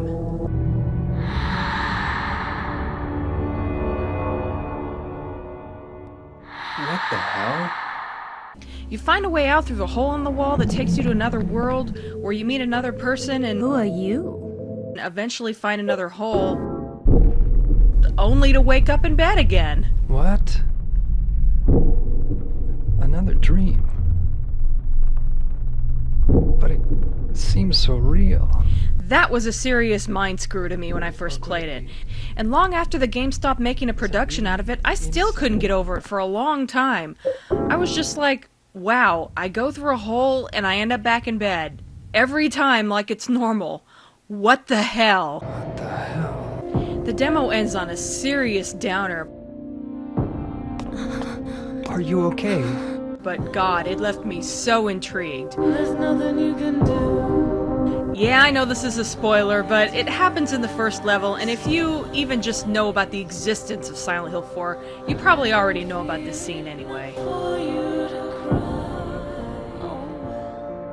Unfortunately, it was still a couple of weeks before the game was going to come out, so I spent all that time on pins and needles. To help ease the torture, I brought out Silent Hill 3 and finally finished the damn thing. Then, after I got to play through Silent Hill 4 a few more times, I went back to the beginning and played all 4 games again in order, and it forced me to recognize the sheer awesomeness of this unique franchise. And I became a Silent Hill fan for life. So, Silent Hill 4 not only got me to finally go back and finish Silent Hill 3, it also played a big part in making me a big fan of the series. So, if not for Silent Hill 4, you might not have a Silent Hill themed game den to watch every October. Or November. Or April of the following year. So, love it or hate it, we all owe something to this game, so it deserves a little respect. But I will admit that despite some of its cool new features, it's generally the weakest of the first 4 Silent Hill games. It seems like it was kind of rushed, and it comes across as a little bit lazy in some areas. I'll get into that more later. When I first played Silent Hill 4, it seemed pretty straightforward and it didn't seem like there was a lot of symbolism involved. Now that I'm a lot more familiar with this game, I've picked up on a lot that I missed in the beginning, and maybe a lot of other people missed too. The game is basically too subtle for its own good at times. It's probably the most combat heavy out of the first 4 games. No shotguns, just a pistol, and later a revolver. The game basically encourages you to use melee weapons. But to its credit, Henry does kick ass with them, especially the axe. So wailing on enemies can actually be pretty fun. One thing I love, that I think hasn't shown up in later games if I'm remembering correctly, is the charge attack. This is the first, and I think the last, case where if you hold down on the attack button, the character will deliver a devastating attack. That's right, you don't fuck with Henry. If there's one thing in this game I could really do without, it's the ghosts. They cannot be killed. You can beat them into submission for a while, and there are items to help you fight them, the Sword of Obedience, which pins them to the ground for a while, and the Saint Medallion, which keeps you from getting damaged by nearby ghosts, but they break eventually. Yeah, that's right, the presence of ghosts causes headaches for Henry, and these enemies will cause damage just by being anywhere near you. That's not right. Also, the inventory system was changed with this one. Limited inventory I don't mind too much because usually holes leading back to your apartment and your supply box are not hard to find. Except in the last level where they're non-existent. But if you're going to limit the inventory, you better give me the option to drop useless items. There are a couple of weapons that break eventually, and once that happens, there's no reason to keep them around. Also, the game doesn't tell you what an item is until it's already in your inventory. So if you pick something up because you want to find out what it is, only to find out that it's useless, tough shit, you're stuck with it for a while. Also, the ability to select items in real time is nice as an option, but sometimes I'd like for the game to pause while I'm trying to figure out what item I'm going to use. And God forbid I'm ever down to a sliver of health in the middle of a battle and the cursor is on the opposite end from a health drink. I'd have to run away to buy some time anyway, so it's not like selecting items in real time is necessarily faster. Plus, the icons are so tiny, sometimes it's hard to tell what they are. Again, in the middle of an intense battle, that can be a serious crutch. Graphics are kind of a mixed bag with this one. I love the character designs. I think the characters look great, as long as they're not moving too much. The animation is kind of cheap at times, and the characters tend to look kind of stiff. This is one of those reasons why I kind of think the game is rushed. I can forgive almost everything except for how the arms look. Speaking as someone who used to do character modeling and animation for a video game company, I can attest that shoulders are a bitch to get right when it comes to attaching a model to a skeleton and animating it. It's something I always had trouble with. But, you know, I was something of a beginner. There is no excuse for it to look that way in a finished game, especially a game from a well-established franchise like Silent Hill. I'm guessing that with more time they would have fixed it, but come on, Team Silent. A lot of the complaints people have about Silent Hill 4 are relative, but graphically there is no excuse for it to be a step down from Silent Hill 3. One of the things about Silent Hill 4 that the haters love to hold against it is that it started out as not a Silent Hill game. But at some point Konami decided to put the Silent Hill label on it because they figured it wouldn't sell otherwise.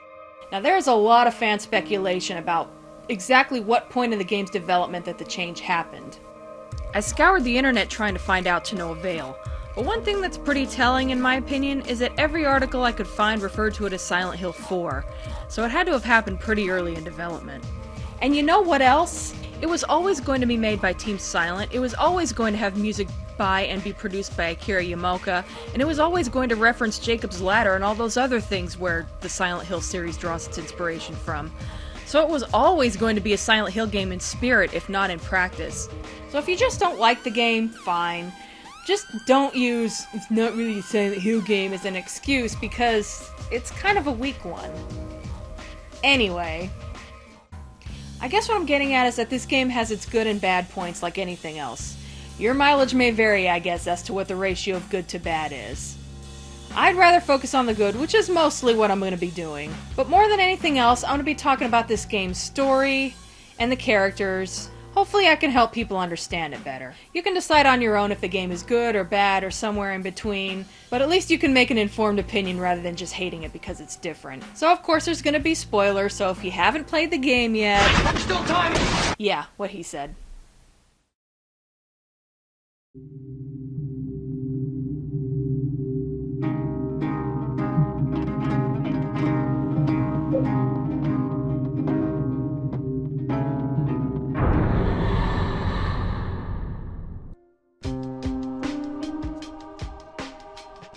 So just as Silent Hill 3 is a continuation of Silent Hill, Silent Hill 4 is sort of a continuation of Silent Hill 2.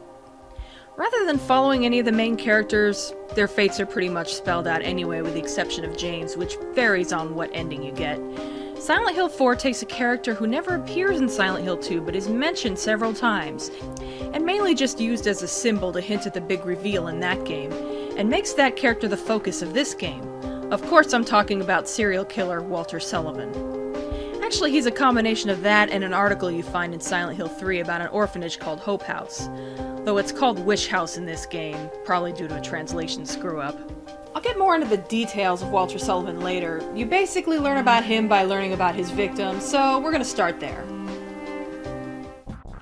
If there's one area where Silent Hill 4 is pretty weak, it's character development. But there's a lot of information on the characters that's out there that didn't make it into the game, presumably because it was rushed. Unfortunately, Silent Hill 4 came out after the Book of Lost Memories was published, so we can't look to that.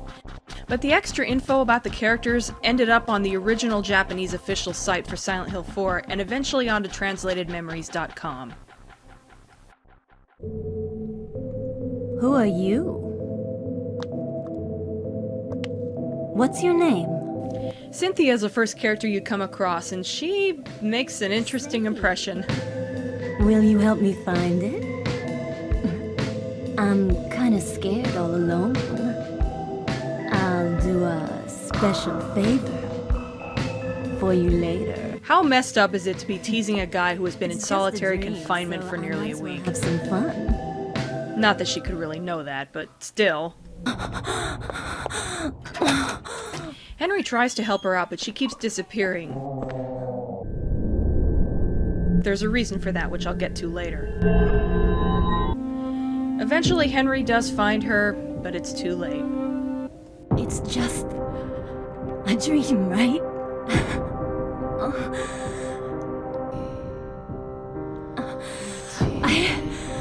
I feel like I'm dying. It's almost funny to think of what a tearjerker this scene is. It's okay.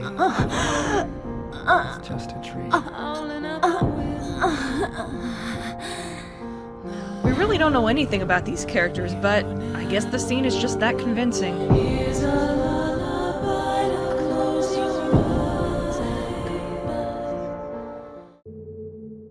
So why was Cynthia one of the victims?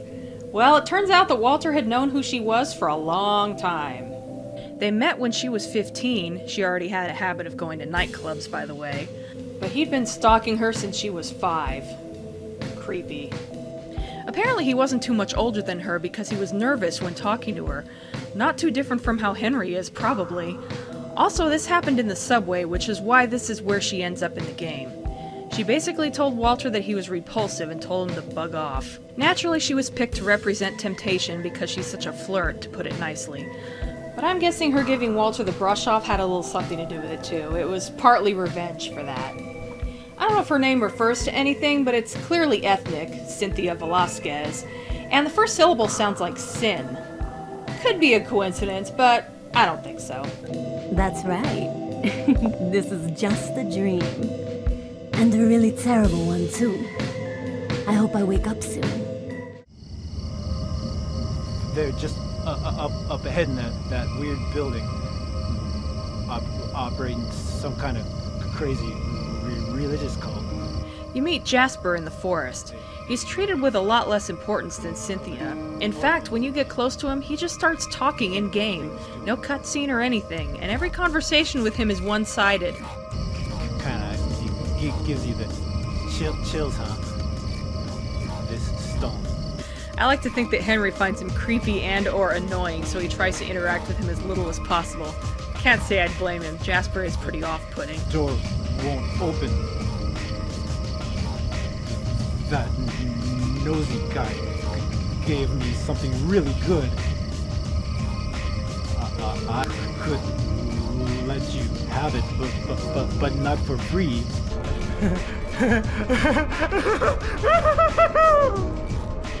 He even apparently doesn't care about scaring off little kids. All we really know about him, as far as what we're shown and told about in the game, is that he's obsessed with supernatural stuff. He talks about wanting to find the devil and how great creepy places like Silent Hill are. He also doesn't seem too worried about being trapped in a dark forest. Oh, and check out his shirt. That's Samael, the demon from the first game that Alessa was quote-unquote pregnant with. Oh man, that was awesome. He doesn't really become separated from Henry so much as he and Henry just don't bother trying to stick together at all. But you do eventually find him when a door you tried earlier, only to find it locked, is suddenly open a crack and they're screaming. He's on fire! Jasper has what I would consider the second most horrific death in the game. Oh, and for those of you who complain about Henry's lack of reactions, I'll give you this one. Normally I can defend him, and I've got some theories about why Henry acts the way he does, but yeah, walking into a room to find someone on fire and reacting as if the worst part is that you forgot your shades, yeah, I'll give you this one. Jasper doesn't have much of a history with Walter. Basically, he witnessed his two friends, Cyan and Bobby, being killed by Walter, and he was spared. It's really too bad that we didn't get to see that in a flashback. Basically, Walter lured all three of them into a secluded area, telling that he'd introduced them to the devil. Out of sight from Jasper, both of his friends were strangled. Walter beckoned Jasper, but he turned and ran. But of course, he only succeeded in delaying the inevitable. I really wish we could have seen all that. It sounds wonderfully disturbing. I wonder what they did here. By the way, I'm guessing the stutter is a symptom of post-traumatic stress. To help with my stutter. No offense, pal. It ain't helping. Jasper has the same last name as serial killer Ed Gein. For no particular reason other than it's a recurring thing in the first 4 games. There's always someone with either the name Ed or Gein. Something big is gonna happen. Finally, it's gonna happen!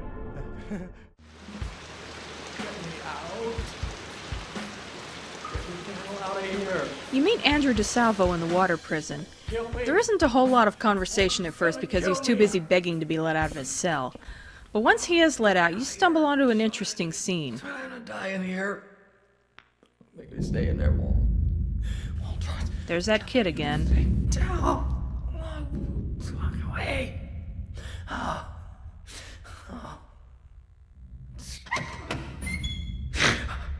I used to work at the orphanage watching the kids. I'm Andrew DeSalvo. Oh my God. I don't think Henry's too crazy about this guy either.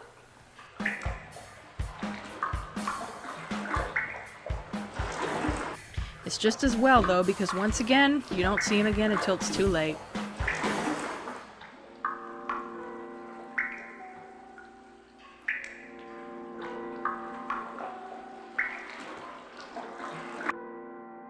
DeSalvo is one character the game is pretty straightforward about once you get back to the area where he died. It turns out that he was one of the guards who watched over the kids and abused the hell out of them.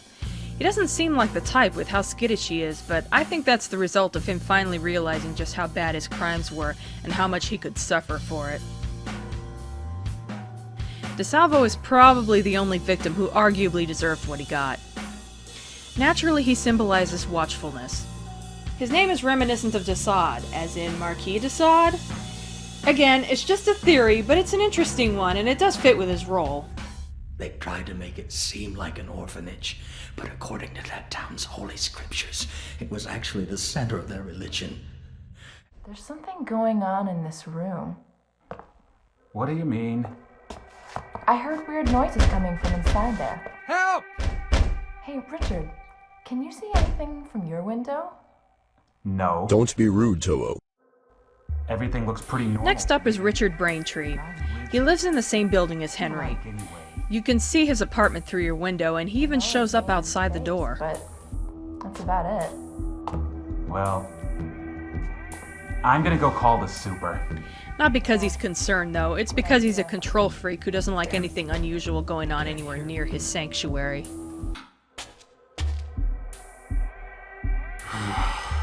You're a real person. Hey, you're the guy that lives across from me. Yeah. He's an asshole, but he's one of my favorite characters. I'm Richard Braintree, from 207. Definitely my favorite out of the victims. He doesn't have much more screen time than anyone else, but there's just something compelling about him. Must be his tie. Anyway. Hey, you guys, I'm going home. And the way he points both thumbs over one shoulder. I don't know. Henry sees Richard talking to the kid, and you know he's thinking, oh god, no good can come of this. The kid he was talking about? You look a lot like a little punk that I once caught sneaking around there. And he is so right. Richard has probably the most horrific death in the game. I've seen this cutscene about 1,000 times, and it never gets any easier to watch. Silent Hill 4 is definitely the most gory and brutal out of the first 4 games. Richard is another character that the game was pretty straightforward about, for the most part. Either there's some bad translation going on, or maybe Walter is an unreliable narrator, because most of what you see in the game is based on his memory. Either way, the game basically says that Richard dragged a guy named Mike into his apartment and skinned him alive. And I did take that at face value at first. At one point you come across a cassette tape labeled Skinned Mike, and I was afraid to listen to it. It doesn't help that when you do listen to the tape, it's hard to tell what's going on just by the dialogue you hear. But fortunately, the website described the scene better. The worst incident was when Mike, resident of room 301, bumped into Braintree's shoulder in the corridor of the apartment unintentionally. At the time, Richard was even more moody than usual, so he dragged Mike by the collar of his shirt into his apartment. A crowd gathered to see what was going to happen. One of them apparently had a tape recorder. Suddenly the door opened and Mike, apparently naked, ran away. Then Richard came out of the room holding Mike's shirt and jeans, which were soaked in blood. How do you like that, you sick little freak? You had it coming to you. These clothes are disgusting. Get them out of my sight. Richard, of course. I know. It'll be perfect to wrap his body in. That's the crazy cat lady who needed to wrap up one of her dead cats so she could keep it in the refrigerator. So she used the jeans for that. Yeah. Hold it. I think I'll keep that one for myself. Hold it. I think I'll keep that one for myself. A drunk guy who took the shirt. After that, Richard took a look into the crowd and noticed a little kid among the people. You! Hold it. I think You I'll keep snooping that around one for again? myself. Get your ass out of here before you really piss me off! So either there's some bad translation going on. Skin actually has a lot of meanings, and as a slang term it can mean just beating the crap out of somebody or taking all their belongings. Both of those could apply here. It could be that someone made a massive screw up and seeing something about a character getting skinned figured that peeled his skin off sounded more dramatic, so we went with that, not knowing the context. Or, since Walter was there when he was a little kid to witness it, it could be that his memory warped it into something much worse than it actually was. It would kind of explain why he thinks Richard deserves the electric chair. So yeah, Richard is an eccentric asshole, maybe even a sociopath, but I seriously doubt he ever actually tortured anybody. To Walter, he represents chaos for obvious reasons. I've heard that Richard has the same voice as Vincent from Silent Hill 3, but Silent Hill 4 doesn't credit its voice actors, so who knows if it's true or not. What's wrong? You don't trust me? What the hell's happened to us? I don't know about that. According to IMDb, Jasper has the same voice as Vincent. Something big is gonna happen. Finally, it's gonna happen! Well, for the two of you to die, that would be nice. But who knows? IMDb cannot be trusted when it comes to information that cannot be checked against an original source, so they are not reliable in this case. Anyway, I'm getting the hell out of here. You should too, if you know what's good for you. Wait. Watch out for that kid. My luck changes before the party. So just about all the other victims represent something negative from Walter's past. But there's one exception. Walter met Eileen when she was a small child. He was homeless and sleeping in the subway station. Eileen came by with her mother, and despite her mother's warning to stay away from the creepy homeless guy, she gave him her doll because she thought he looked lonely. When she walked away with her mother, Walter cried.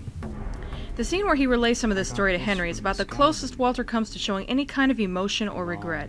Long time ago. She was younger than me back then.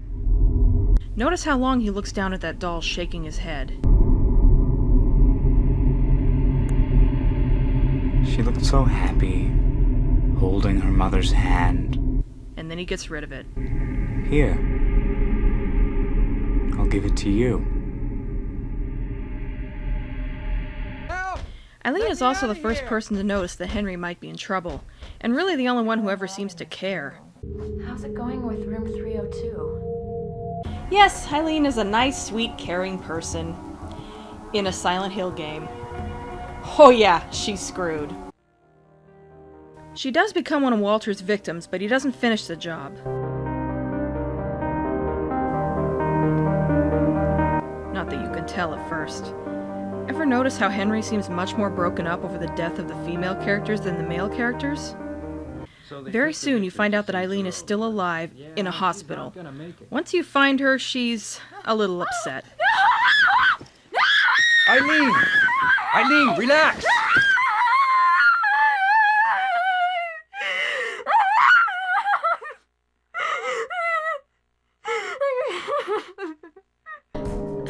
That poor little boy.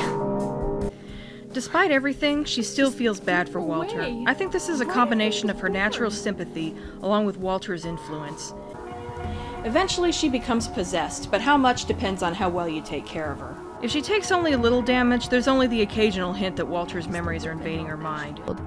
I used the subway all the time when I was younger. I can read this writing. It looks like some kind of a diary. Which is all that ever happens when I play, because I always play on the easy level and I don't have the heart to let her get hurt anyway. Some sickos like to see how badly messed up she can get to see how it changes her.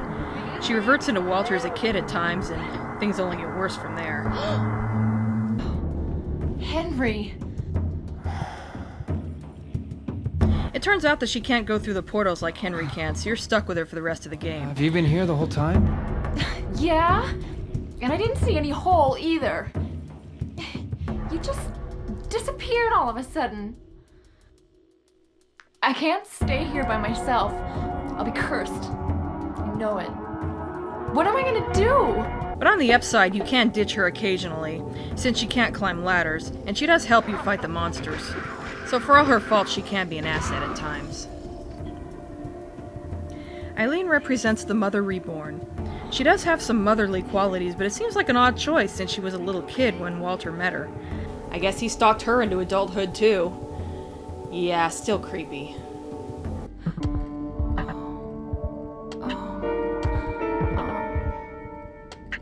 remember now. I was getting ready to go to my friend's party.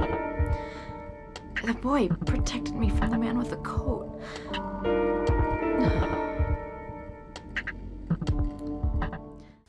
Of course, there are a lot of other victims since they were meant to be 21 in all, but the rest we don't learn that much about, and they mostly show up as ghosts. But the last victim before Cynthia does show up in a way, mostly through the notes from him that you find throughout the apartment. I'm talking about Joseph Schreiber, who lived in the apartment before Henry. Aside from the notes, we also hear some things from Richard and Eileen, who knew about him but probably didn't know him on a personal level, kinda like our protagonist. He was the guy who lived in your apartment before you. A journalist. He disappeared one day. About 6 months before you moved in. He got pretty crazy towards the end. Shut himself up in his room and wouldn't come out? Yeah. He was doing an investigation about a religious cult and a man named Walter Sullivan. He also wrote the famous Hope House article that you come across in Silent Hill 3 that turns out to be part of Walter's past. The game doesn't make it completely clear what his fate was, but clearly he was killed in some method because he's nowhere to be found until this cutscene towards the end. It's him! You've done well to make it this far. By the way, that sequence in the beginning of the game, you're actually playing as Joseph there, not Henry. It is made to look like he died at the end, but death by ghost doesn't really fit with Walter's MO. But who knows? Either way, he helps you out from beyond the grave. Even now, it may not be too late. Follow the crimson tome. Stop. If not, wherever you run, he will catch you.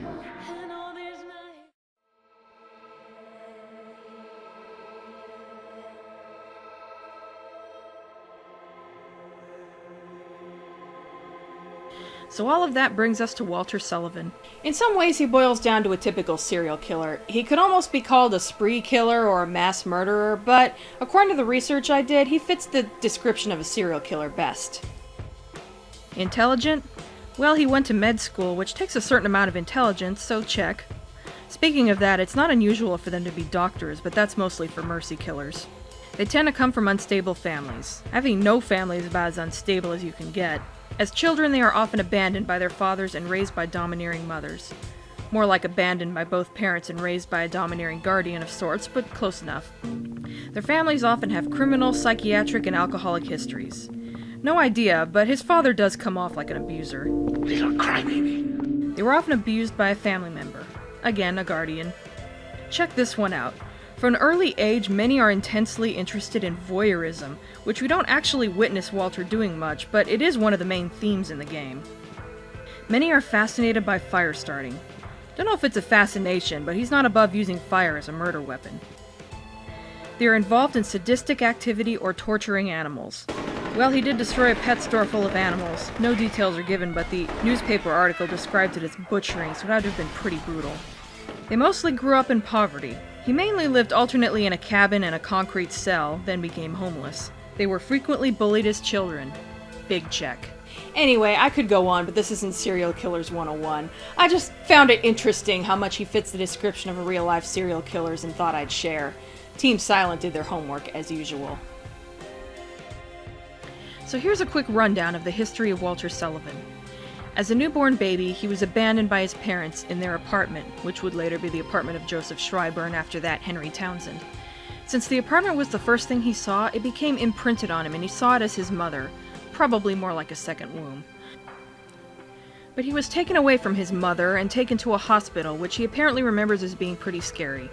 Which makes sense for someone so young, who just wanted to be with his mother who was nowhere to be found. Just isn't the Silent Hill game without a hospital level. He was handed over to an orphanage that was unfortunately run by the cult from the previous games. Possibly a different sect, but with similar beliefs. Their goal is to revive a god who will destroy the world, Of course. and kill all the non-believers before leading the believers to paradise. Of course he was abused. It's the first step to brainwashing. A common form of abuse was to lock up the kids in a concrete tower where they possibly killed some of them, though this could be due to Walter being an unreliable narrator. Either way, the cultists went out of their way to make Walter's life absolutely miserable. I think Claudia's rants from Silent Hill 3 sum up their motives pretty well. I thank you for nurturing God with all the hate in your heart.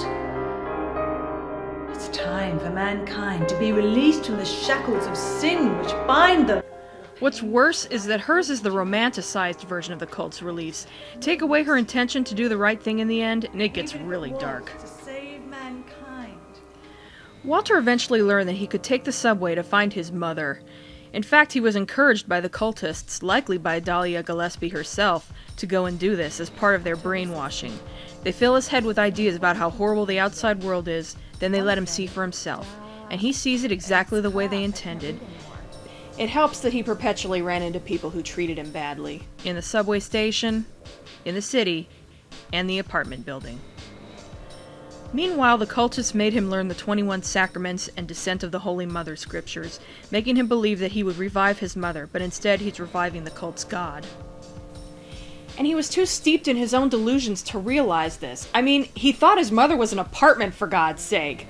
Or rather, he chose to believe that because it sounded better than the truth. That the only people he had in the world abandoned him to a bunch of abusers who were turning him into a monster.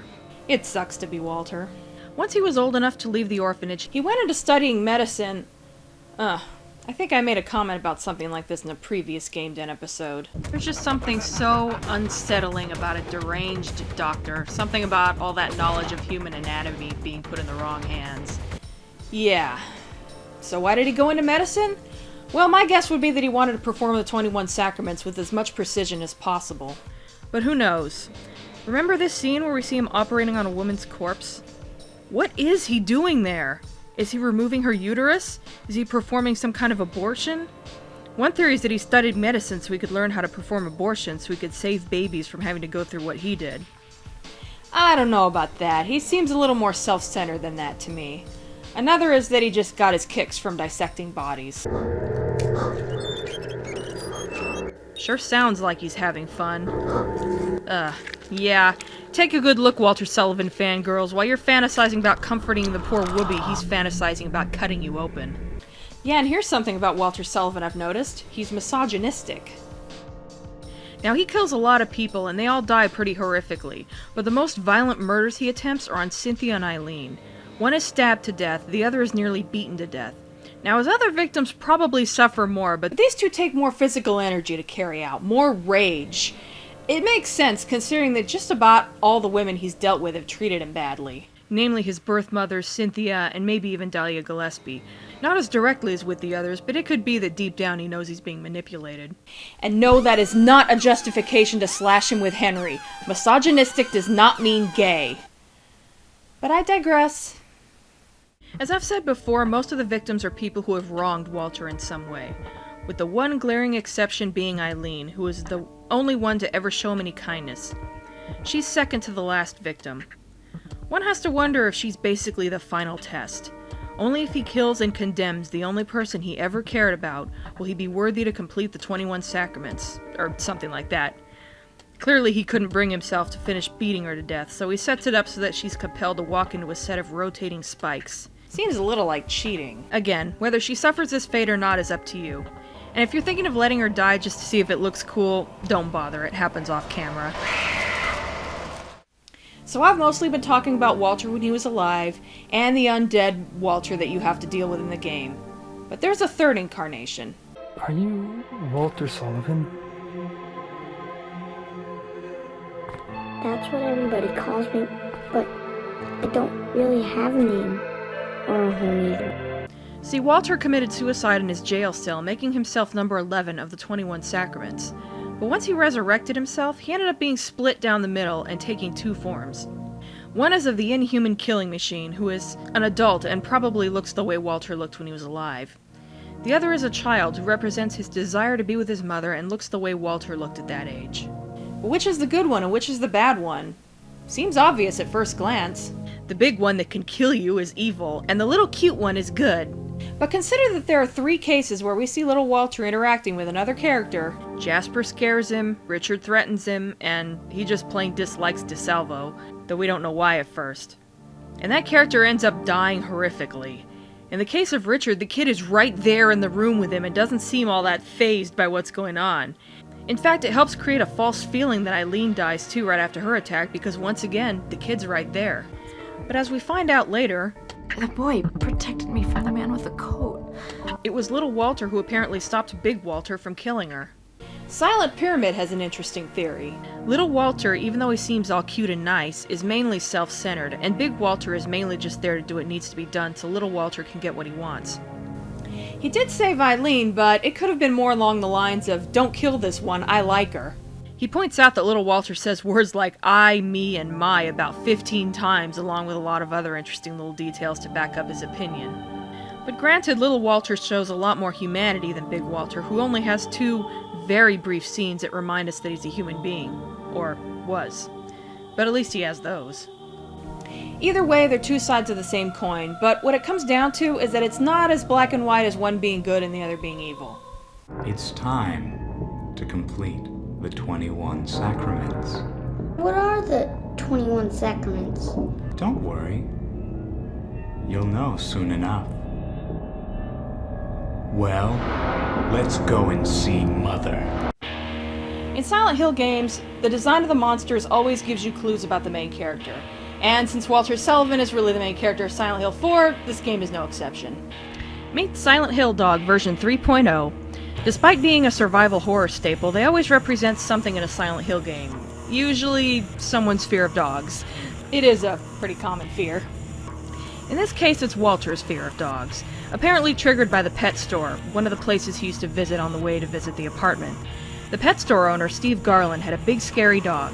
Also, he yelled at Walter when he knocked over a cage. Not surprisingly, Garland ended up being one of the 21 sacraments. Walter leveled the place with a submachine gun and killed all the animals. The dogs in this game are pretty unique. They have long tongues that they appear to use as straws to suck up blood and whatever else out of their victims. They also have no obvious eyes, rat-like snouts, and they make jaguar-like noises. They're also lazy and easy to sneak up on. Just don't let them gang up on you. I'm not sure what the wall men represent. They are basically trapped in the wall, so maybe confinement. All I know is that they're very loud, can knock you across the room with one swipe, and are a serious pain in the ass. They come in 2 forms, a human-sized one that takes on the color and texture of whatever wall they come out of, and a huge one that appears to be grafted to some kind of framework that hangs from the ceiling. An entire room full of these makes up what is essentially a boss battle where you need to figure out which one is the real one. When you hit it, they all react, and when it dies, so do the rest of them. Monkey men. God, I hate the monkey men. They're everywhere in the city. They're nasty looking, and their noises are so repetitive you'll be hearing them in your sleep. Yeah, the sound effects in this game could have been better. I don't mind that this is a stock sound so much as it's only one of 2 sounds they make. It's short, and it loops over and over and over and over. Anyway, they represent humans in Walter's world. Yeah, Walter's basically an enemy to all living things. Speaking of bad sound effects, I mean, considering their abdomens are hollowed out, maybe it's the sound of air escaping when they get hit there. So a noise that sounded like a belch might have been the right level of disgusting, but yeah, this is just silly after a while. By the way, these are not nurses, despite how people like to call them that because they show up in the hospital. They're patients. Notice that they're a deformed version of the woman we see Walter operating on. With how big they are and their distorted faces, they're pretty disturbing to look at. Too bad the noise they make totally kills that. Excuse you. Walter Sullivan himself is essentially another monster. Well, he's an enemy anyway. He shows up repeatedly during the second half of the game and just makes life hell. I remember the first time I was in the forest, and after I went through a door, I heard it open and close again behind me and realized I was being chased by Walter. It scared the crap out of me, and from that point on, you never know when he's gonna show up. Surprise, cockbag! By the way, he has this laugh that is absolutely chilling. With the monsters, I saved the best for last. Or the most fucked up for last, anyway. The doubleheads. No legs, just a torso and a pair of arms with hands that they walk on. A cloak of some kind covers the rest except for a pair of blind infant faces. Their eyes may be closed, but they see you. When you're too far away to attack, they'll point at you and whisper, "Receiver." What's even worse is that the trailer shows them cooing and screaming like babies. For some reason, the game replaced that with some generic-sounding grunts and growls that don't really suit their appearance, which is a shame. I think the Doubleheads are just about the most disturbing monster in any Silent Hill game. They represent two of Walter's victims, numbers 7 and 8, young siblings Billy and Miriam Locane, who Walter apparently hacked to pieces with an axe. And they're the only victims who don't appear as ghosts in Walter's world. The leading theory seems to be that Walter feels some guilt over killing children, so they manifest as something more disturbing to look at than the ghosts. Speaking of ghosts, this game gives you yet another mind screw. Not only does every single person you run into before Eileen die, but they all come back as ghosts that want to kill you badly for some reason. And will come after you until you pin them with a sort of obedience.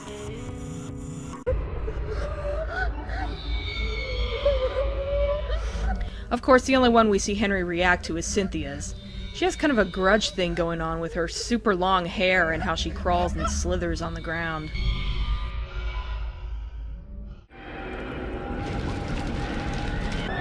Jasper is perpetually on fire, and he's a bitch to kill if you don't have a Saint Medallion. I kind of went into a panic here and accidentally selected an unlit torch when I meant to equip the axe. Yeah, it's my dumbass mistake, but it would have been easier to avoid if I was able to pause the game while changing weapons. Just saying.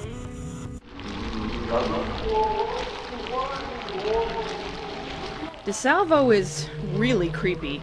He appears to be really bloated and dances around with a huge smile on his face like he's happy as he sings the Descent of the Holy Mother scriptures. He also tends to float around really high right up until he's about to attack. Richard isn't too remarkable looking. He carries a pipe and can teleport, which is a serious pain. He also makes a creepy, croaking sound. Again, kind of reminiscent of The Grudge. Then there's the final boss. Okay, well, the final boss is Walter, but there's a little more involved here than just fighting Walter. First you have to attack this thing. And what is it?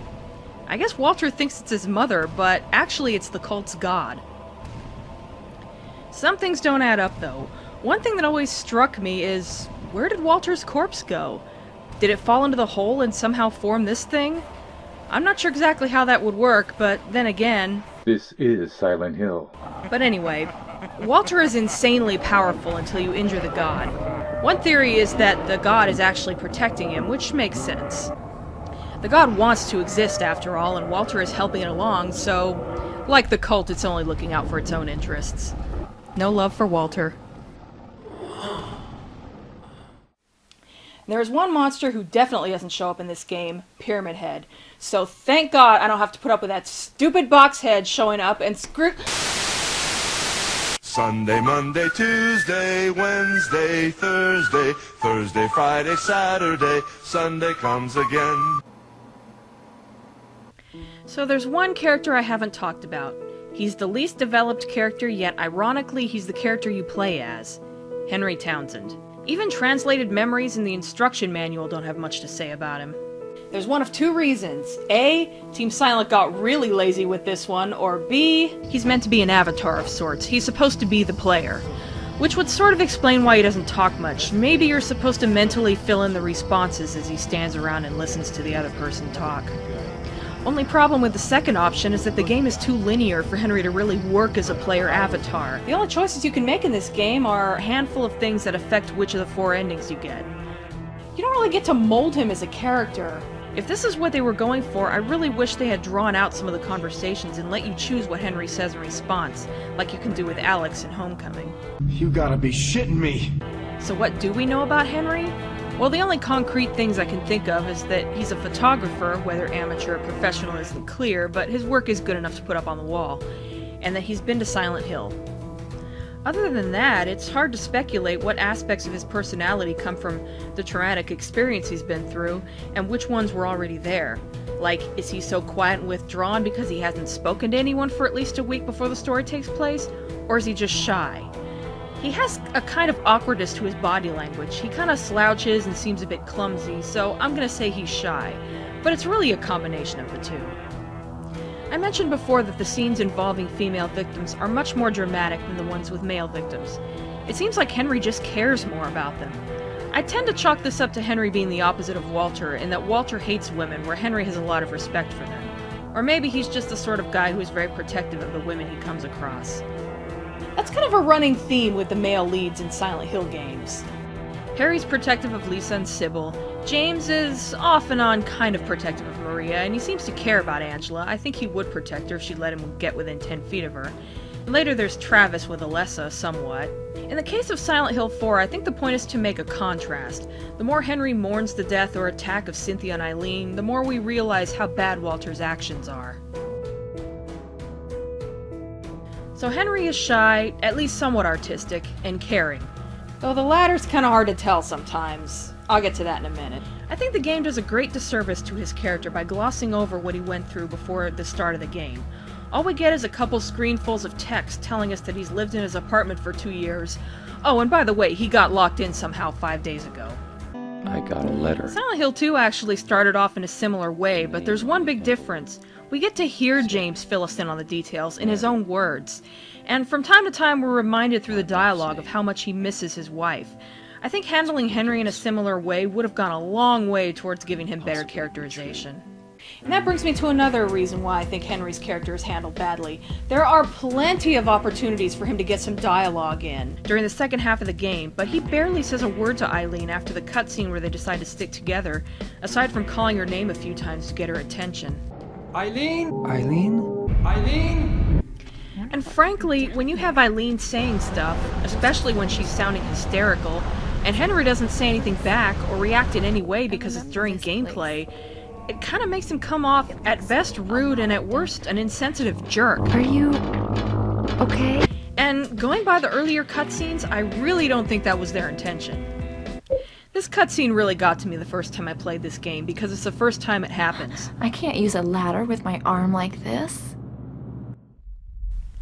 Wow. Really, Henry? You're just gonna leave her there in that room, alone, without a word? Not even about whether or not you plan on coming back?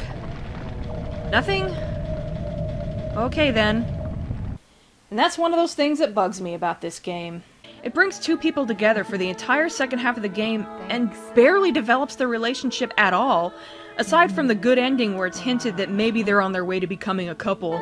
Guess we'll have to find a new place to live, huh? And once again, Henry could have said something here, but no. Now, I realize that the game really isn't about Henry, but they still could have developed him a little bit better as kind of a side story. But one thing I will say in Henry's defense is that I disagree with people who say he shows no emotion. He certainly isn't an outwardly emotional person, and that is kind of jarring, especially after Heather. But he displays plenty of emotion, it's just subtle. Could be because he's been numbed by all he's been through, or maybe he thinks it's not really happening so he's a little emotionally detached. Or maybe that's just the way he is. Everyone is different, and some people just don't have big reactions to things. Also, the instruction manual refers to him as a calm young man. Now, is this a good sort of character to have in a horror game? Maybe not. A lot of people come away from this game thinking that Henry is just completely dull and lifeless. Even among people who generally like the game except for one or two things, usually Henry is one of those things. Most people just don't give a damn about him, and it ruins their enjoyment of the game, so maybe it wasn't the best way to go. He doesn't get a lot of love except from fangirls like me who thinks he's a super mega hottie. Either way, here are some scenes where his reactions kinda stand out as convincing for me and generally gain my sympathy. When he finds Cynthia dying, you can almost literally hear his heart hit the floor. A few seconds later, it seems to really hit him and he has to avert his eyes for a second. Then there's his body language when he discovers Andrew DeSalvo's body. He actually gives himself a nasty shock trying to help Richard. If that doesn't show he cares, I don't know what does. And who could forget, when he thinks Eileen is dead and it hits him so hard he collapses. And finally, when he stares down Walter right before that final battle, I think it's safe to say that Henry just took a level in badass. During the cutscene where you meet Joseph, you find out that Henry is indeed intended to be the final victim, number 21, the Receiver of Wisdom. Which makes sense. He's the one who's been made to witness everything, with no power to stop it up until this point. But I remember getting up to this part in the game and just being wowed by that. Number 21. The receiver of wisdom. Henry Townsend. It's like, sorry, Henry, you're just another victim. Sucks to be you. Ouch. Henry is the only victim who doesn't seem to have any kind of history with Walter Sullivan. It seems that he was more or less picked at random.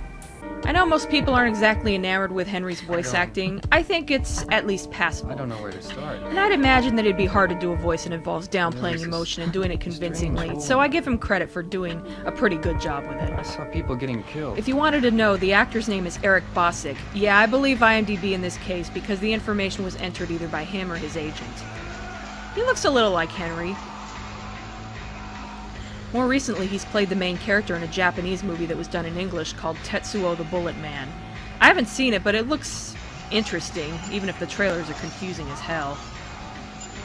It's also been pointed out in a few places that Henry also resembles actor Peter Krause. I can kinda see it. Henry's cuter, though. I feel like I'm dying. Okay. It's just a tree.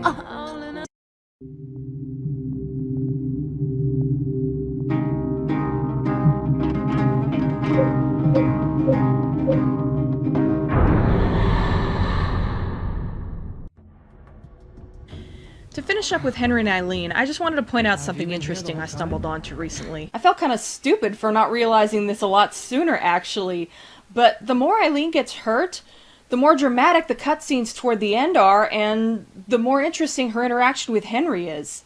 They actually seem closer. Now here's a little montage of what I've always gotten, because I tend to play on easy and I never let Eileen get hurt. His parents just threw him away, right after he was born. I've gotta help him. Henry? Are you okay? It's Walter. He's crying. I'm going back, Henry. To the room where he is. We're the only ones. The only ones that can stop him. Here's what you get if Eileen is about halfway possessed. That boy. He's coming in. He really thinks that room 302 is his mother. I've gotta help him. You okay? It won't help that boy.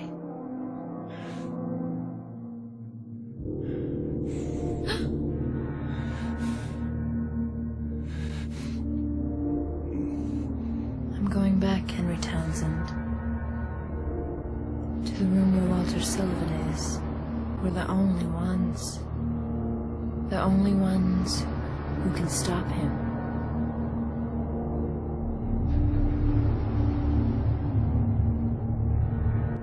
And here's what happens if she's completely possessed. Mommy? Mommy? Why won't you wake up? Henry? Mommy? That boy. I have to help him. Mommy? Why did you leave me?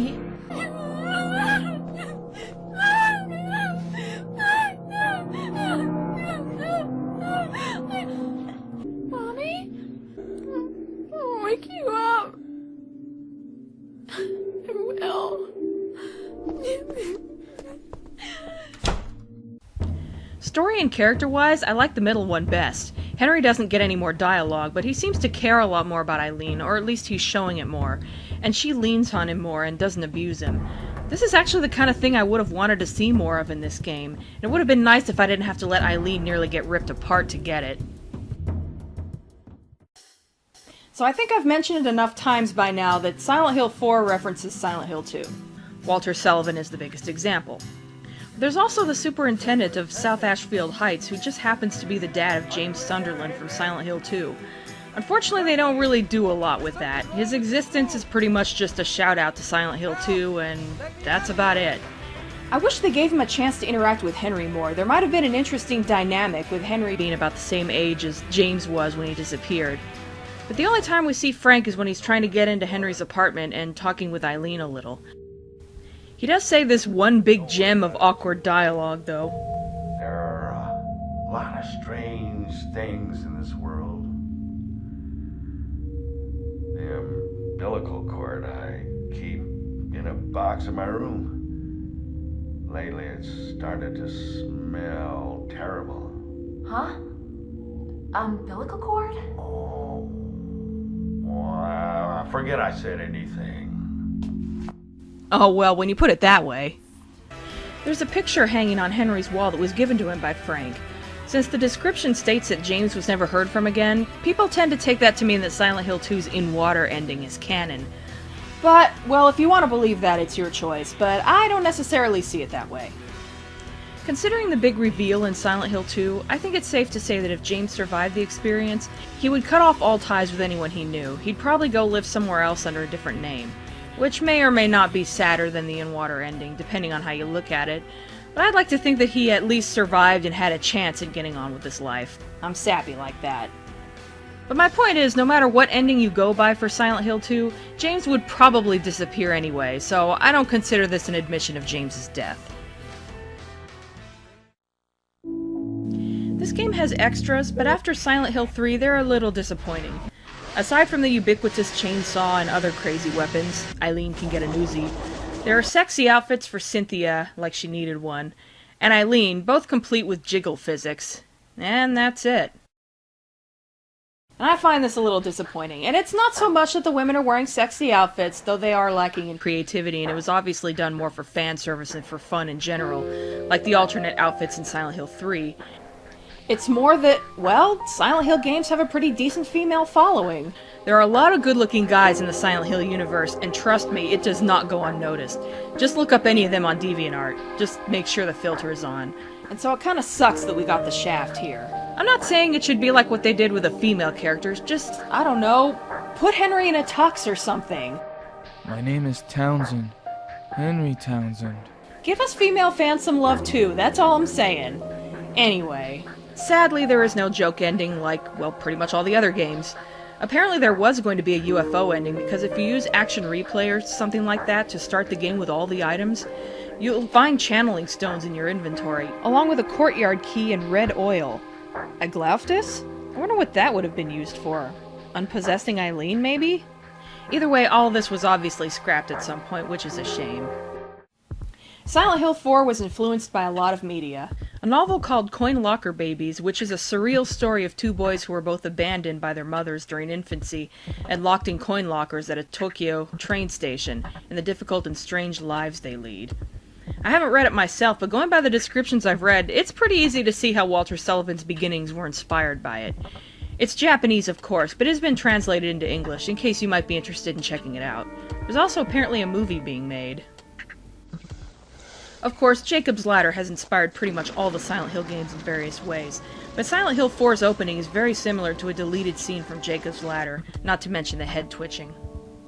Apparently the short story by Stephen King, 1408, had some influence on the game, with the whole concept of being trapped in a room with weird stuff going on. Funny thing about 1408 though, I saw the movie after playing Silent Hill 4 and found the similarities really interesting. But then I read the story and found that the movie has a lot more in common with Silent Hill 4 than the story does. I plan on going into that a lot more in a later video, but for now, I just wanted to point that out. Some other things that inspired Silent Hill 4 that I'm not that familiar with are the novels House of Leaves and Rosemary's Baby, and the Twin Peaks series. And here are a few movies that just flat out remind me of Silent Hill 4 in some ways. They may or may not have influenced it, this is just my observations, maybe stuff to check out if you're a fan, if nothing else. The Cell involves someone, in this case a child psychologist, going into the mind of a serial killer where she ends up unlocking his past and is confronted by the innocent and violent sides of his psyche. Sound familiar yet? Also, that scene with the horse was awesome. I'm just saying. Freddy Krueger draws sleeping people into his dream world so he can stalk and kill them, which isn't too different from what Walter Sullivan does to his later victims. Walter's world isn't a dream world per se, but same effect pretty much. That if you get killed here, Then you die in the real world too. Another similarity is that both killers are dead before the beginning of their respective stories. Walter killed himself partly because he knew it'd give him supernatural power. Freddy was killed by others, but he also knew that it'd give him an advantage. Hello? I'm your boyfriend now, Nancy. What? Charles Lee Ray, that's pre-doll Chucky, was a ritualistic serial killer, though he was into voodoo. That's enough similarity right there, but check out this scene in the first Child's Play movie where they find his home, and the furniture is made out of female mannequin parts. Kinda reminds me of all the female mannequin parts scattered throughout Walter's world. In Walter's case, he's misogynistic. Not sure why Charles Lee Ray would have something like this. He's many things, but misogynistic doesn't seem to be one of them. Maybe he had an interest in dolls. There's even a bit of a resemblance. So basically, Walter is a combination of Freddy Krueger and Charles Lee Ray with a bit of Dr. Faustus thrown in. That's fucked up. By the way, Silent Hill 4 did leave a bit of its own legacy behind in the form of one track on DDR Extreme. It's a dance remix of Your Reign, starring Cynthia of all people, who seems to be channeling Jennifer Lopez.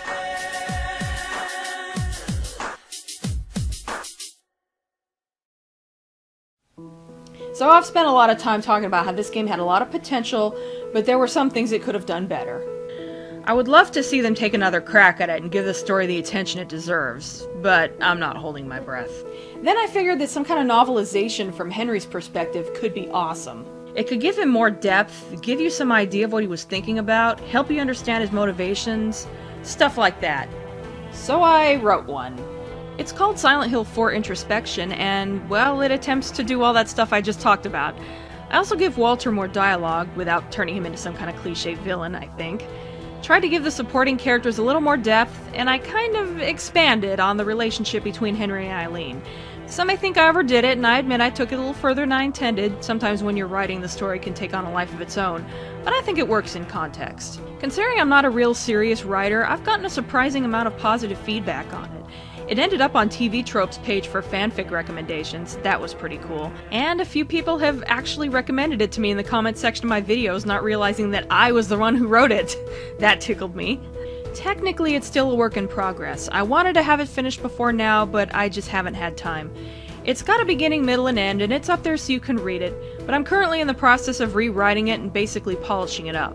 I'll put up some kind of update video when it's done. Link is in the description if you want to check it out. To those who insist on carrying on this seething hatred for Silent Hill 4, get over it. Let me explain why I feel justified in saying that. I know everyone's entitled to their own opinion, and if you just don't like the game or even hate it, fine. That's not what I take issue with. There's a difference between having a hatred of something in a way that's constructive, and then there's just being petty. Let me give you an example. I am one of those people who hate Zelda 2. I'm not going to bother going into why because it's not important right now. But basically, Zelda 2 tried a lot of new things, and some of those things failed. But Nintendo learned from its mistakes, and the games that followed went back to feeling more like the first one. So, while I don't like Zelda 2, in the end I don't really care, because it didn't have much of an effect on the franchise as a whole. I don't like it, so I just don't play it anymore, and it's barely a blip on my radar at this point. The end. Silent Hill 4 is a similar case. It tried new things that people didn't like, and while I don't like the two games that came after it, I think we can all agree that Silent Hill 4 basically did nothing to ruin the franchise as a whole. Almost nothing from Silent Hill 4, even the things it did right, carried over into later games. If anything, the new games seem to pretend like it doesn't exist. So I just don't see the point in going off on long-winded rants about this game. What's the point, you know? Why care so much about this one bad game in particular? It's attitudes like this that have done a great disservice to the series, in my opinion. Fans pissed and moaned about every little thing that wasn't exactly like the previous games. The powers that be listened to them, and the result is 2 games in a row that feature Pyramid Head and sexy nurses. No substance, but plenty of bending over backwards to please whiny fans who can't stand it whenever something new and different is tried. On the other hand, I will defend to the death my reasons for actively hating the Silent Hill movie. Unlike Silent Hill 4, it did have an effect on the franchise as a whole. You know what? I've kind of made this rant before and probably will again, but to sum up, the movie reintroduced Pyramid Head and sexy nurses into the franchise, and that's bad. Silent Hill is a series that is supposed to be unique. It's supposed to be unafraid of trying new things. I think some fans forget that this is what pulled us into it in the first place. Lately, it's become almost nothing but fan service. Ironically, Shattered Memories, despite involving all the characters from the original game, is the only creative title to come out since Silent Hill 4, and it does renew my faith in the series. Let's just hope they can keep it going. Well, that about does it for this episode on Silent Hill 4. I think I've pretty much exhausted my opinions on this one. Short version, it's got its flaws, but it's worth playing. Give it a chance. There's still time. That's it for now. See you next time.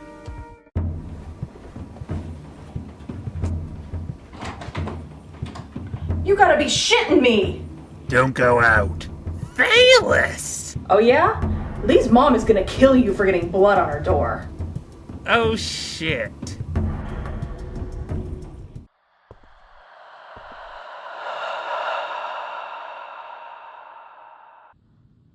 Oh. There it is.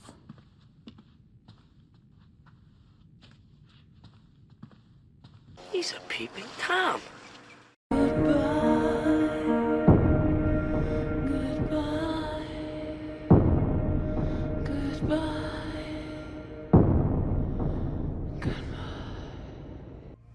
Hey, this is Dina. Welcome to the Den. Well, as you may or may not remember, last year I covered Silent Hill 4, and that game marks the end of an era. The first 4 Silent Hill games were made by a development group within Konami Computer Entertainment Tokyo, which was unofficially called Team Silent. Keiichiro Toyama directed the first game. Masahashi Tsuboyama directed Silent Hill 2 and was the art director of Silent Hill 4. Kazuhide Nakazawa directed Silent Hill 3. Suguru Mirakoshi was the drama director of Silent Hill 2 and director and scenario writer of Silent Hill 4. Hiroyuki Iwaku was the series writer of the first through the third games. Masuhiro Ito was the art director of Silent Hill 2 and Silent Hill 3. Gozo Kitao was the executive producer of the first game through the third game. Akihito Amamura was the producer of Silent Hill 2 and sub-producer of Silent Hill 4. Takayoshi Sato was the CGI creator for the first and second games. Last but not least, Akira Yamaoka was the series, sound producer, and director of Silent Hill 3 and Silent Hill 4. Team Silent consisted of staff members that had failed at other projects and originally intended to leave the company before the first Silent Hill game turned out to be a success. After leaving Konami, many of those people ended up working on a series of games called Siren that I have not played for some silly reason. But the general consensus seems to be that if you liked Silent Hill, you'll like Siren. After Silent Hill 4, Konami decided they wanted the games to have a different feel, so Team Silent was let go, and they started outsourcing to Western developers. Climax, who made Silent Hill Origins and Silent Hill Shattered Memories, and Double Helix, who made Silent Hill Homecoming. These are the games I'll be talking about this time around. Rather than talking about different features of a game in each installment, I'm going to devote each installment to a game. I honestly wasn't even going to cover these games, since I normally talk about games and movies that have some sort of nostalgic value to me, and these games aren't old enough for that.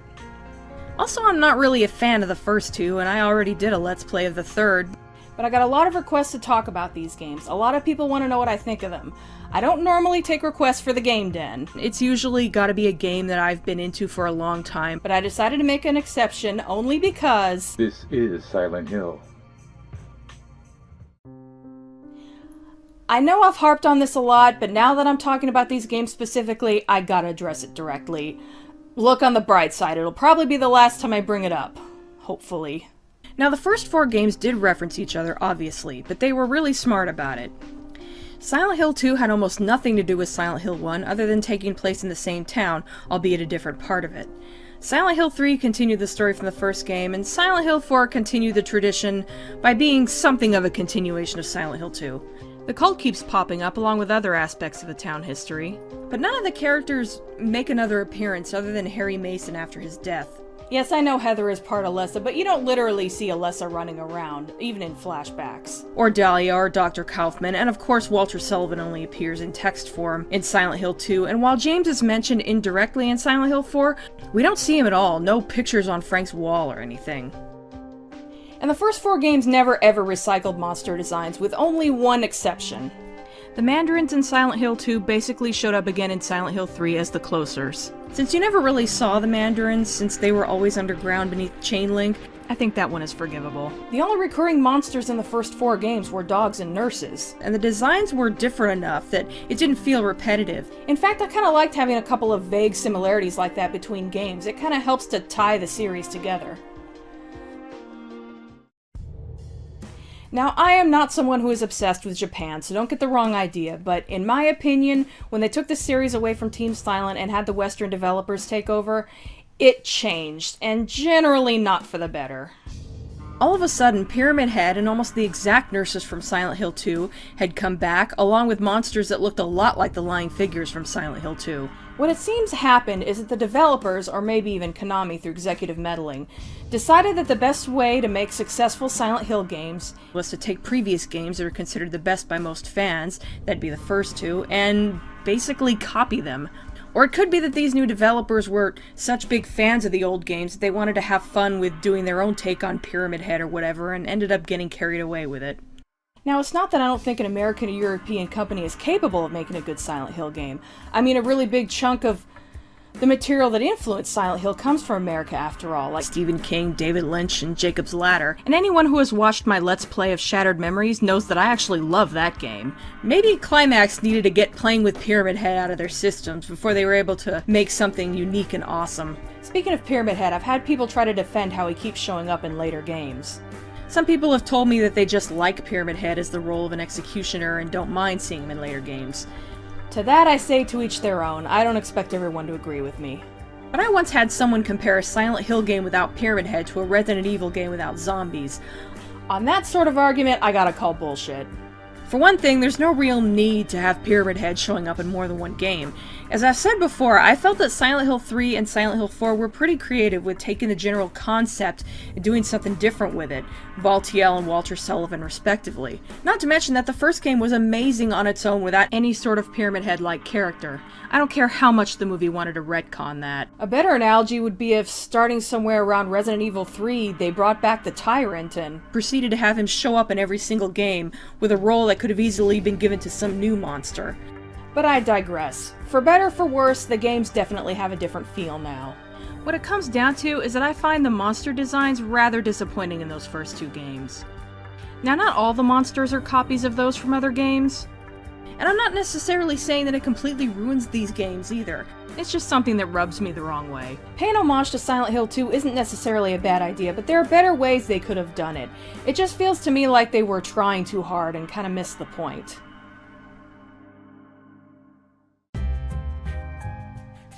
Another change to the franchise that came with the changing of the guard is the opportunity to have better polished dialogue. Now, I don't think anyone would argue that the voice acting in the first game was pretty bad. But with Silent Hill 2 and onward, I think the voice actors did an amazing job with what they were given. We're talking about a series of games that were made with the American market in mind. They took place in America, had American characters, but the scripts were written in Japanese. They had to be translated, kind of a complicated back and forth process really, and it probably resulted in some of the dialogue coming across a little unnatural. Not only that, but the Silent Hill games that were developed in Japan involved North American actors who had been living in Japan for years and were used to speaking English in a very enunciated way as to be better understood by Japanese people, and that tends to sound a little unnatural to American ears. And there's also the fact that voice acting in video games was a relatively new thing back then. All things considered, though, I still think everyone did a great job with what they were given. Now that the games are being developed in America and Europe, the dialogue is becoming more polished, and the voice acting a little more natural sounding. Just compare Harry Mason from Silent Hill to Harry Mason from Silent Hill Shattered Memories, and tell me which dad sounds more concerned about his missing daughter. Where's Cheryl? What have you done to her? This doesn't make any sense. This is all wrong. Cheryl is inside, isn't she? Why? Why are you doing this? Why are you doing this to me? My daughter is in there! And what's kind of fun is that the games are now more likely to have recognizable voice actors. I about lost it when I realized it was Michael McConaughey doing the voice of Dr. Kaufman in Shattered Memories. That's what you're thinking. Aren't all psychiatrists supposed to be obsessed with sex? Pardon the cliche, but I love New York. Captain Gordon, defender of Earth, is afraid of nothing. You and your kind don't belong among the living. You and the rest of your kind should go back where you belong. Back to the abyss of oblivion! I haven't had that kind of, oh my god, it's him moment since I realized it was Michael Bell doing the voice of Raziel in Soul Reaver. I am Raziel, firstborn of his lieutenants. But anyway, this can be good or bad depending on how you look at it. Some people are really into that whole voice actor thing where they like to pick out who is doing what character just by listening to it. And others find that distracting and prefer no-name actors. Just ask any haters of Wendy Lee.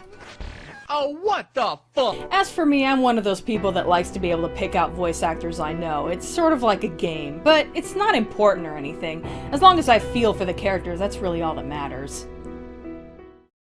Now, for a long time, I considered the new Silent Hill games versus the old as... How can I put this?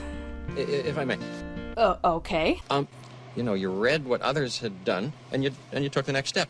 You didn't earn the knowledge for yourselves. You stood on the shoulders of geniuses to accomplish something as fast as you could. You patented it, and packaged it, and slapped it on a plastic lunchbox, and now you're selling it. You want to sell it. Well... Something like that.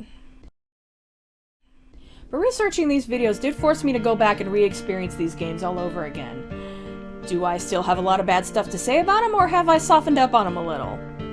Watch these next 3 videos and find out. For Silent Hill Origins and Silent Hill Homecoming, these are going to be more like reviews than my previous episodes, but they're also kind of retrospectives. With Shattered Memories, I'm also going to go a little more in depth and try to expand on some of what I was trying to convey during my Let's Play that maybe could have been worded better since it was unscripted. But all the following videos will contain spoilers, so if you haven't played any of these games yet and still have any intention to... There's still time! I will keep using that clip until I physically wear it out, damn it.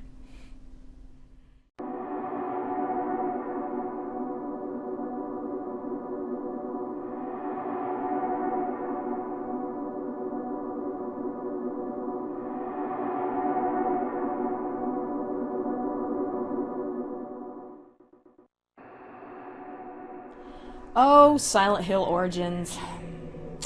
As a bit of background, this was the first Silent Hill game to be outsourced to a different company, which was Climax, and was originally intended to be a PSP exclusive. Of course, with just about all PSP exclusives, that fell through and it was eventually ported to the PS2. But before then, a demo for the PSP version was leaked, and I played it. I didn't have very high expectations, but I generally liked it. At the time, I thought this was a side game and that Silent Hill 5 was probably being developed by Team Silent, so I wasn't too worried about it. I figured just take it for what it is, a fun little side game on a minor little system. And after Silent Hill 4, as much as I liked it, a game with a more classic Silent Hill feel was kind of refreshing. But then it was released on PS2, and at that point I was forced to take it more seriously, and I'm sorry to say that after playing the whole thing, I'm not really a fan of this game, but here goes. Travis, you messed up son of a bitch. You play as Travis Grady, a trucker of all things, who has taken a detour through Silent Hill on his way to make a delivery in Brahms, which is a neighboring town you may have heard mentioned in other games. Sybil Bennett. I'm a police officer from Brahms, the next town over. Why decided to move east? I was looking at a job in Brahms, working with the police. But it's interrupted when he meets Alessa and chaos ensues. Huh? Hey, come back! See, this game takes place before the original Silent Hill game, during the events that led up to Silent Hill, which would place it at about 7 years before the events of Silent Hill. You may notice that there's a 0 in the title instead of an O, so it's really Silent Hill Zero Origins. In Japan, they just called it Silent Hill 0. Now, as far as gameplay is concerned, I'm really not a fan of this game. A lot of people like to tell me that the Silent Hill games always had clunky controls, but I never had a problem with them before this one. Then again, this game is pretty unforgiving toward button mashers like me, so maybe that's the problem. Hey, I never claimed to be a hardcore gamer, alright? But I played it recently, and I had a lot of trouble simply stomping on nurses after getting them to fall, which wasn't a big deal in the earlier games, so there's a hit detection problem here in my opinion, but whatever. Just so you know, I didn't have the patience to play very far into this game again to get the footage, so most of the game footage you're gonna see here is not me playing. I will mention in the credits where I got it. I did play this game all the way through and beat it once, but it was a pain in the ass. There are no difficulty options, so you're stuck with what the game gives you, for better or for worse. And I ended up going through the game with very low health. The problem is that you get plenty of melee weapons, but they all break, so fighting enemies isn't always the best option. But Travis gets tired easily, so running away isn't always an option either. This game is just too combat heavy for me. Personally, if I'm too focused on strategy, it takes away from the horror aspect, and I may as well not even be playing a horror game. And there is one aspect that is really silly.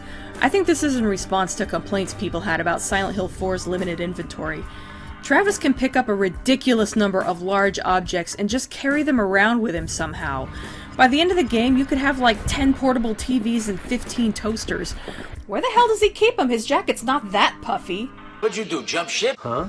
Well, what's with the life preserver? Though it is pretty funny seeing Travis chuck a portable TV or a toaster at a monster. Said monster getting totally beamed by it and falling over. Maybe Angela had the right idea. Speaking of the monsters, they don't make a lot of sense, and they don't allude to the big reveal as much as they should. Take the fact that we have sexy faceless nurses and a monster that looks like two people screwing. Monsters that allude to sex. That sounds awfully familiar, doesn't it? James was sexually repressed because his wife was terminally ill. What's Travis's reason again? Guess I just don't meet the right girls, bud. Really? That's all? Suck it up, Travis. If I didn't know any better, I might think they had these sorts of monsters purely as a nod to Silent Hill 2. Other than that, we have reanimated Brokill, because he's a trucker who feels bad about having accidentally killed some animals, I guess, and 2 Shakespearean-inspired monsters because of a play that Alessa saw. Though I have to admit that her reaction to the boss version of Caliban after Travis kills it is adorable. Really, the only monsters that relate directly to Travis's story that aren't bosses are the remnants. The straitjackets, again, they look awfully familiar, and the nurses. I know I'm counting the nurses twice, but there is a legitimate reason for their presence, just not their appearance. So they're only semi-appropriate. And the same goes for the butcher, really. I can see the symbolism if you get the bad ending, but if you get the good one, he's pretty inconsequential as far as the story is concerned. I'm sorry, but he's just a thinly veiled Pyramid Head clone. Could be worse, though, which I'll get to later. Other than the fighting, there's one major gameplay element that is different with this one. Thanks to Alessa basically giving it to you, you get the ability to switch between the foggy world and the other world. I'm seeing things. This ain't right. It gives you an interesting strategy for solving puzzles, and it makes you more comfortable in the other world in general because you know you can get out of it at any time. Unfortunately, that's a bad thing. The whole point of the other world is that it reminds you that no matter how bad your situation was to begin with, it can always get worse. Oh, hell. You're supposed to feel trapped, and being able to switch between realms at will, like Raziel, kinda kills that feeling. So it's an interesting idea to play with, but kind of a failed experiment. Graphics-wise, this game looks okay on the PS2. Not as good as Silent Hill 3 or 4, but since this one was originally made for PSP and they had to upgrade the graphics and essentially remake it, maybe they were short on time or something, I'll give it a pass on this one. The noise effect is kind of annoying though. It looks like black Rice Krispies jumping around on your screen. Of course, this is because it was made for a 4-inch screen, but if they were upgrading the graphics anyway, I don't know why they couldn't change the noise effect while they were at it. Story-wise, this game is also okay. Someone's in there. The short version is that Travis runs into Alessa, who lures him into her situation to help her through it. Safe now. And in return, she forces him to face his own demons. Daddy. So in the end, it's mutually beneficial, even if Travis doesn't see it that way at the time. When do we get to look inside your sick little mind? Funny thing about this story is that to me, it kind of plays out as pretty good fan fiction. Like, if this story didn't exist in game form and I read it as some Silent Hill fan's original story, I'd think, hey, that's not bad as fanfiction goes. Seriously, can't you just imagine some young Silent Hill fan going, I think I'll write the story of what all happens when Alessa was burned and how she created Cheryl before going into that hibernation state. Then they decide to have the story take place from the point of view of a Mary Sue. Come on, Travis is totally a Mary Sue. Look, he's got a special power who no one else besides Alessa has. He meets all the characters from the first game that Harry met. But everyone knows the main character for reasons that aren't really made very clear. No! You know who's in there! You have a habit of popping up where you're not wanted, Mr. Grady. And he impacts the story despite him never being mentioned in later games. Yeah, I don't remember Heather saying, "Thanks, Dad, but I do have just a trace of one more memory left. I haven't forgotten my sweet and gentle mother." Oh yeah, and that Travis guy, he was pretty cool. Lisa Garland is just all over him for no particular reason. I guess this is because she embraced Harry in the first game.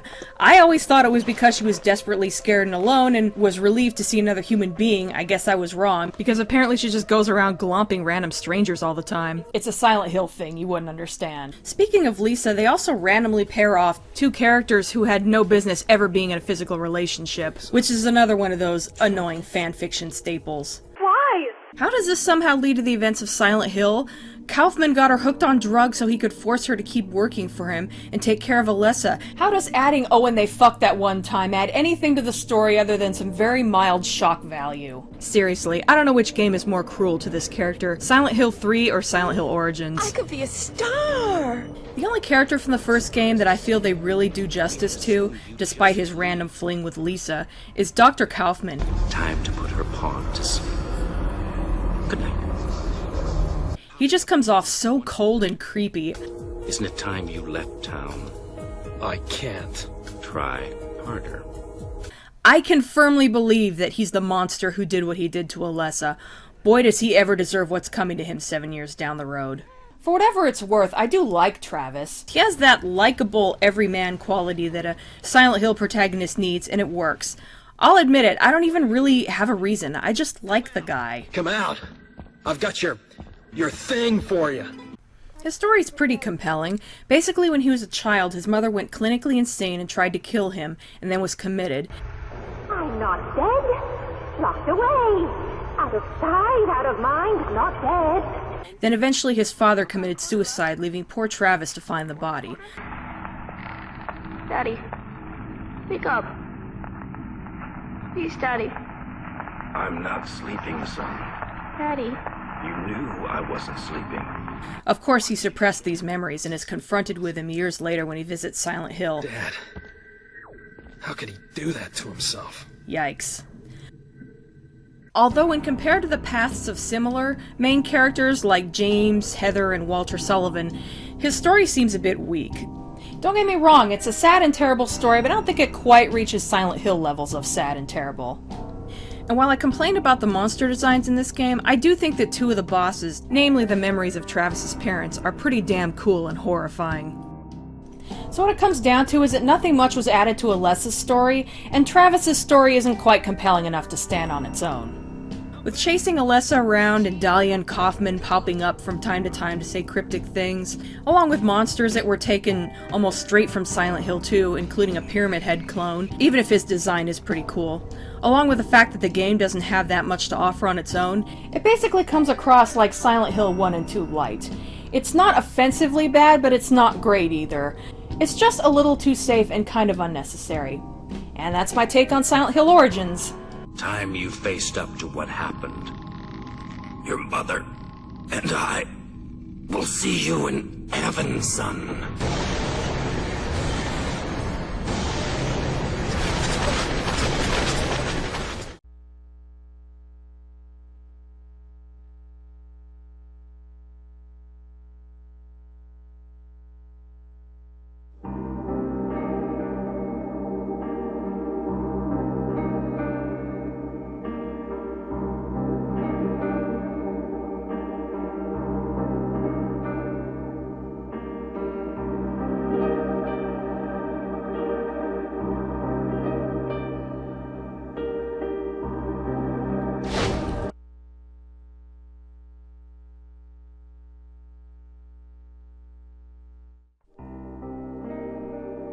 So, during the development of the game they were calling Silent Hill 5, it was eventually announced that it was now being called Silent Hill Homecoming, and that it was also being made by another third-party company, Double Helix. This was the point that I discovered that Team Silent had disbanded. Naturally, I was disappointed and a little worried about the franchise, but I was determined to give this game a chance. One thing I will say right away is that Silent Hill Homecoming is way too combat heavy and fight strategy oriented for me. Just about everything I said about Origins applies times 10. I never actually beat this one. I ended up rage quitting somewhere around the halfway point because I was down to 0 ammo and health items, and almost no health, and starting the game over and putting myself through all that again just seemed like too much trouble. So again, most of the game footage you're gonna see is not mine. It was especially frustrating because I really liked how it started out. The story was intriguing and the graphics were stunning on the Xbox 360, so I ended up having to rely on YouTube to find out just what the hell was really going on with Alex and his family. You play as Alex the potty-mouthed shepherd. You gotta be shitting me. Who is just returning home from war to find that his hometown is in bad shape. Almost all the people are gone, including his dad and his little brother Josh, and his mom is near catatonic. Mom.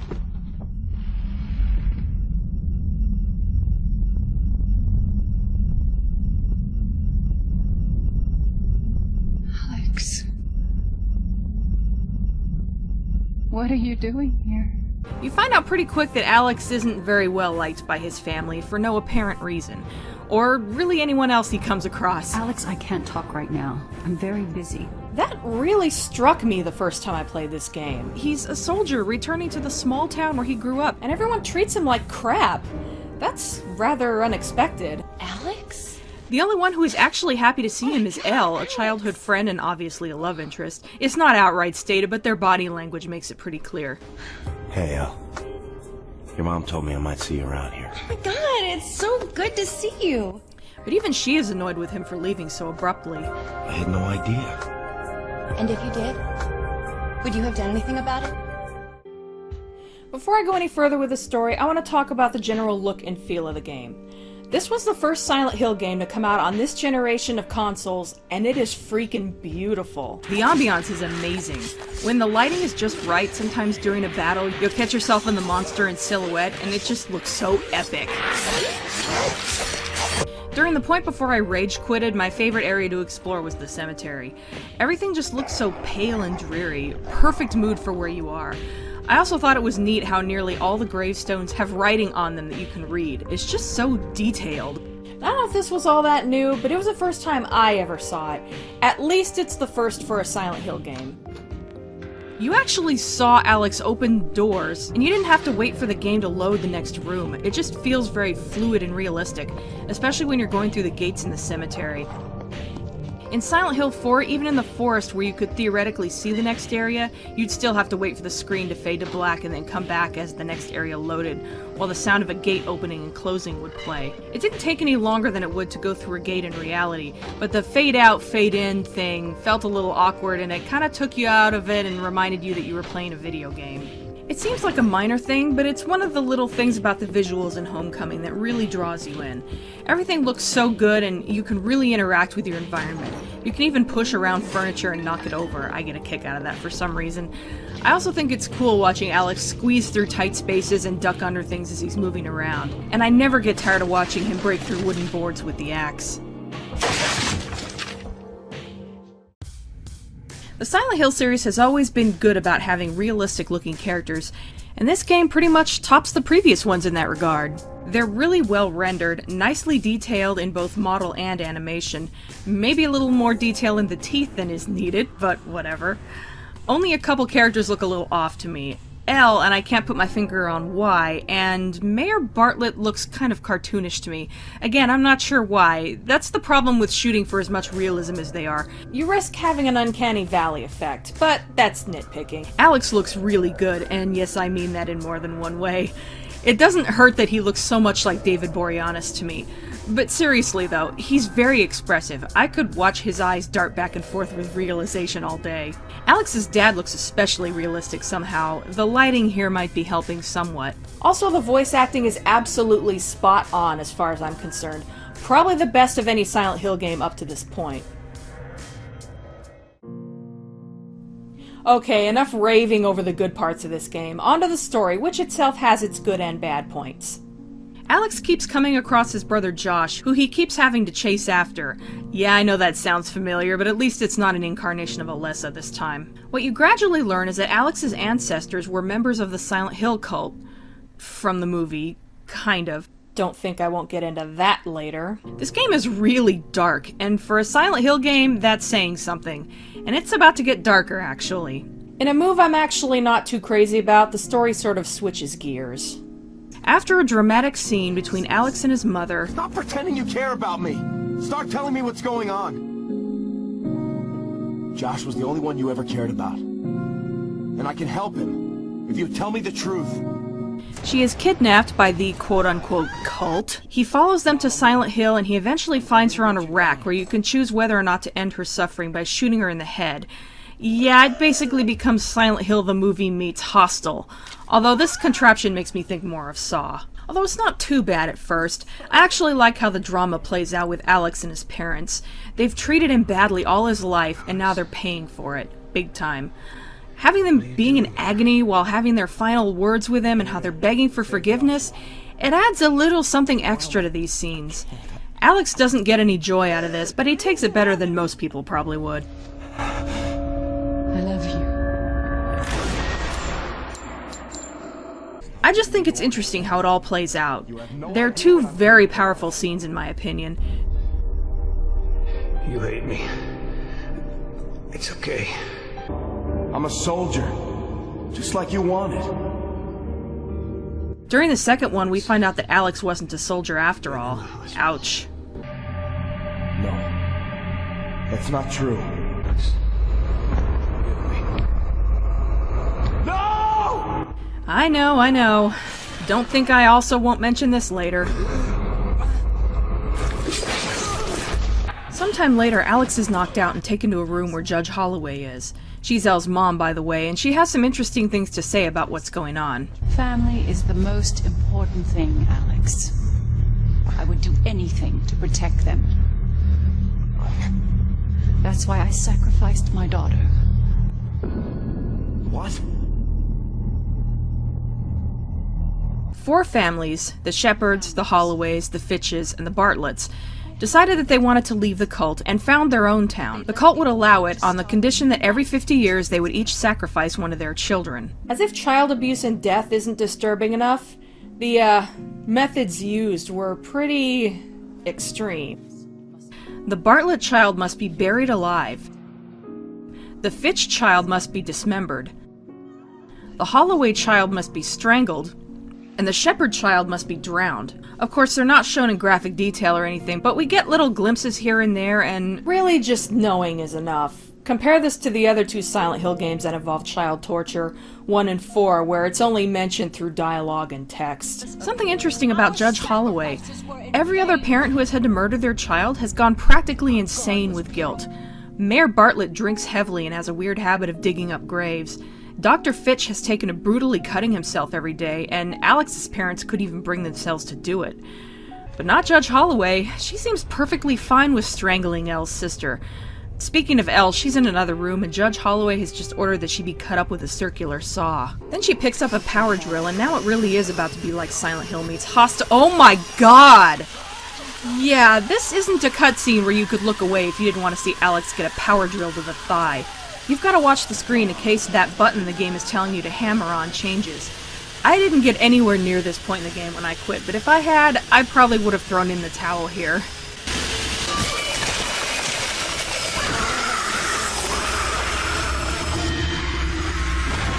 Jeez, that was brutal.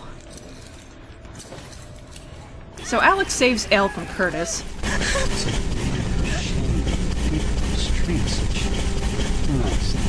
I heard that, Papa!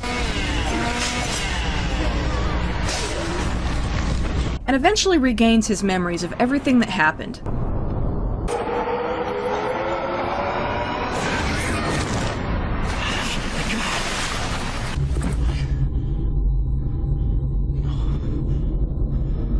Alex can't find Josh because he killed him on accident. No. I can save him. And because Josh, who was supposed to be the shepherd kid to survive, hence Adam giving him the family crest... I know it doesn't look like much, but this is the most important thing I could ever give to you. ...was drowned by a family member, the pact that the founders made with the cult was broken, triggering everything that happens.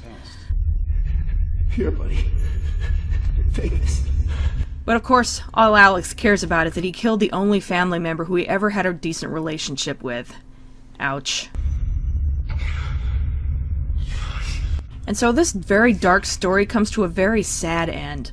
The only thing saving it from being completely depressing is at least he has Elle. What did you see in there? What I needed to.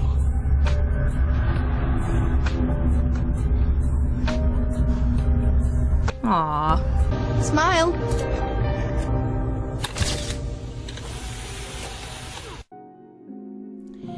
Now I've heard people complain that the twist is too much like the one from good old Silent Hill 2.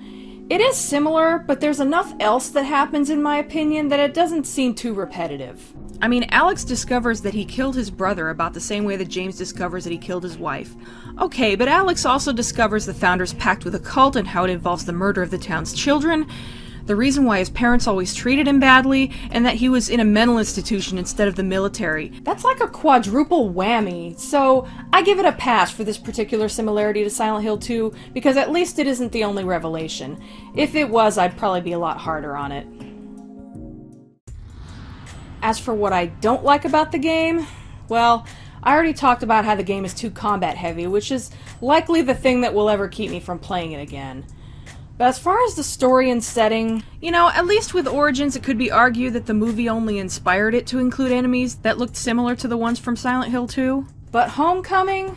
Not only do we have nurses in Pyramid Head from right out of the movie, but why is it that while the cult members we've seen in previous games look like this, and even this, and this, well, in Homecoming they look like this? To protect them from the underground coal fire that apparently was just recently started, of course. No, because Double Helix thought that a love letter to that damn movie was more important than keeping with the continuity of the previous games. You don't know anything about Silent Hill.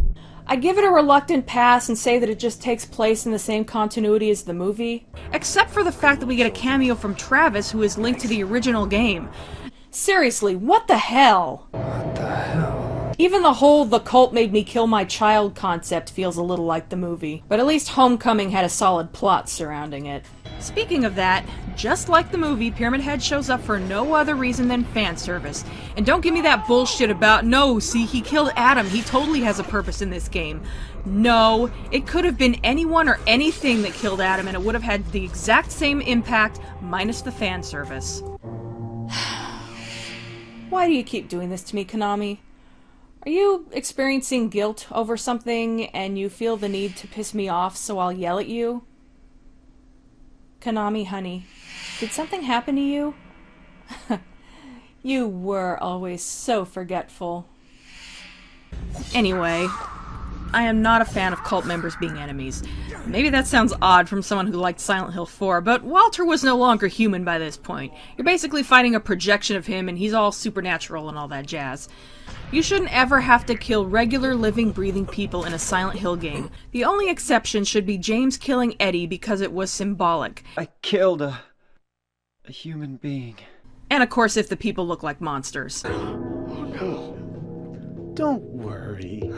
It's just a joke. You're supposed to fight monsters. Silent Hill is supposed to be how the town itself throws things in your way. Involving other people too much kind of takes away from the idea that the town is what's really in control. And again, I guess Silent Hill 4 kind of messed with that idea a little bit, but Silent Hill 4 was about someone using the power from the town and bringing it elsewhere. It didn't involve hordes of humans attacking the protagonist. Oh, and back to fan service. Once again, there is no other reasons for the nurses to look like this. I suppose Alex could be sexually frustrated because he thinks he was away at war, but there really isn't any indication that that's the case unless there's some minor blink and you'll miss it kind of quote-unquote explanation like in Origins. Oh, and a quick side note, the Silent Hill wiki just describes them as wearing pink uniforms.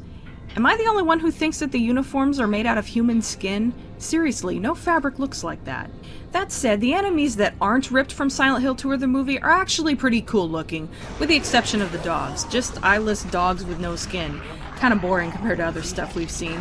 I wish they had taken some of the creativity that they put into most of the monsters and applied it to the nurses and dogs, and maybe come up with an original enemy of some kind instead of reusing Pyramid Head. I also love the boss designs. Each one represents a murdered child, involving symbolism in regards to the sort of things they liked in life and how they died, and they look absolutely horrific. Joey was into plants and botany and was buried alive. Cruel irony there. So this boss comes out of the ground. Forgive me.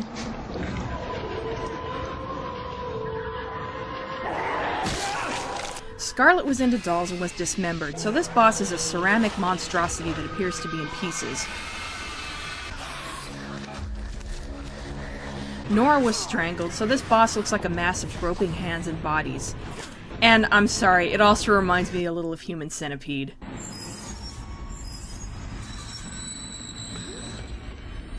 Josh was into bugs, so the final boss looks kind of like a big spider.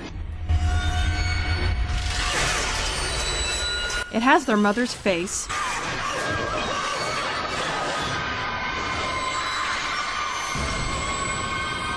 And when Alex cuts open its abdomen, Josh's corpse spills out, as if being born.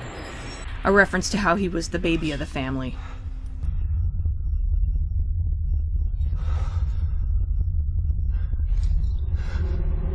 Sorry, Josh.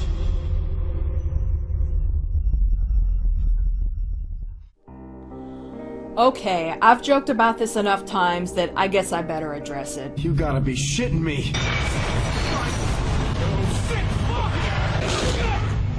Fuck. Holy fuck, bitch.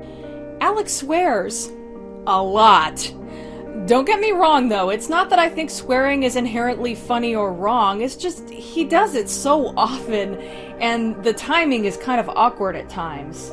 Like, he doesn't know what's going on with Mayor Bartlett and why a boss shows up here. He thinks Mayor Bartlett did something to cause it, but he doesn't know what yet, so why call him a sick fuck? I also like his reaction to Judge Holloway. Bitch. Bitch. That's something I might say to someone who cut in front of me in line or something. Then of course there's my favorite. His reaction to seeing a needler for not even the first time. You gotta be shitting me. I think the problem is that he has to react verbally to everything, when a shocked silence would be much more effective. It doesn't bother me per se, I've even come to think of it as kind of an adorable quirk, hence my affectionate nickname for him. The problem is I don't think that's what they were going for.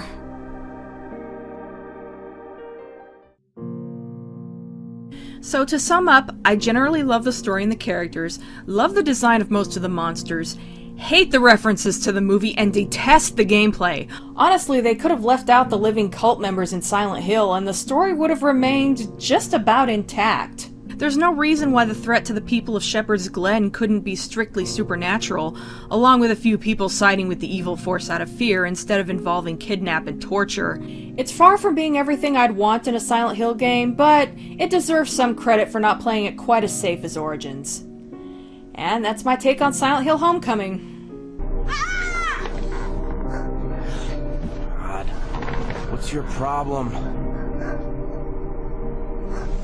I had a bad dream. Never mind. It's nothing.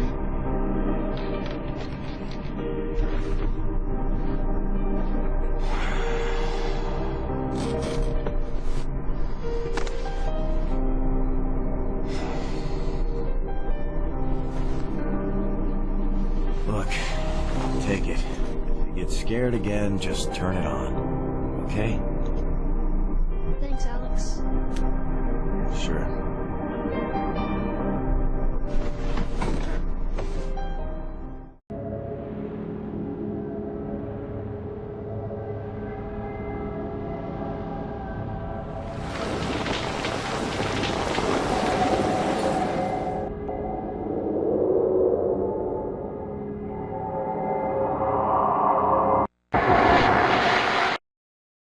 So Shattered Memories is the second Silent Hill game made by Climax Studios, and one that I was really dreading at one time.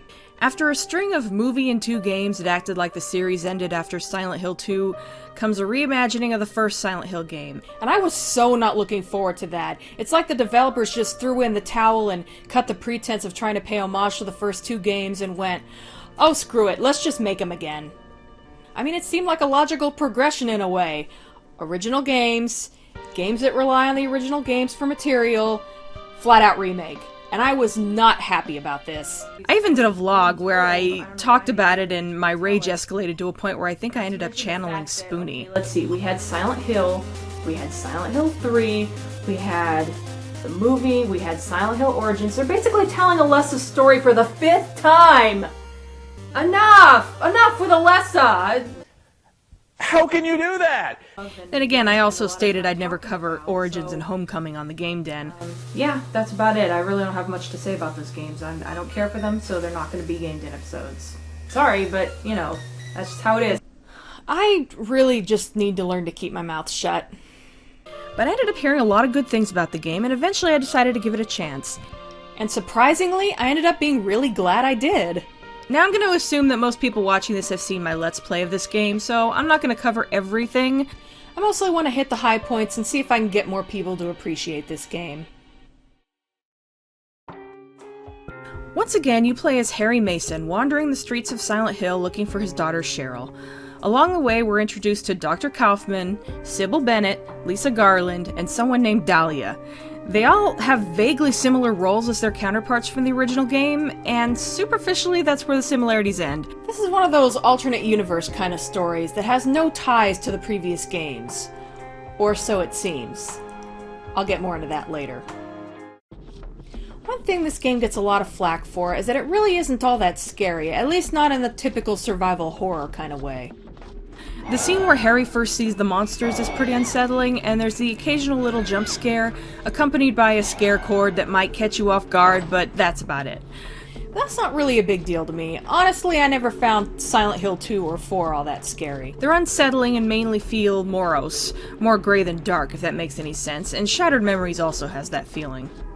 One thing I didn't expect to work is that the other world, rather than being dark and covered in rust and blood like previous games, is more like a frozen wasteland.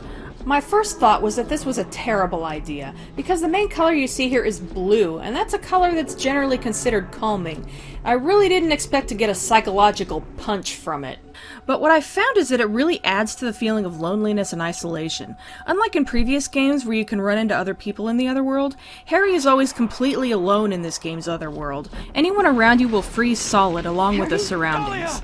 It's like you're not just alone and in danger, you're also freezing.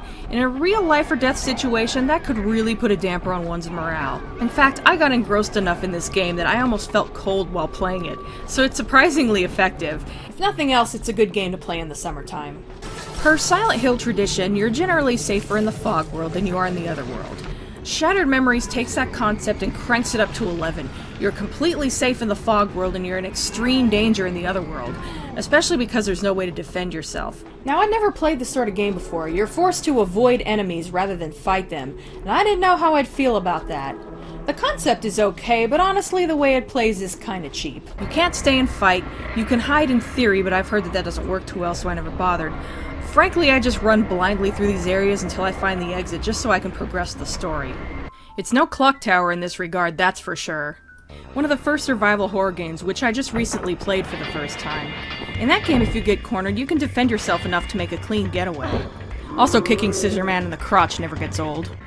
But if Harry gets cornered with enemies on his tail, he's screwed. He won't necessarily die, but he can definitely lose a good chunk of health, because literally the only thing you can do to the enemies is push them away after they grab you.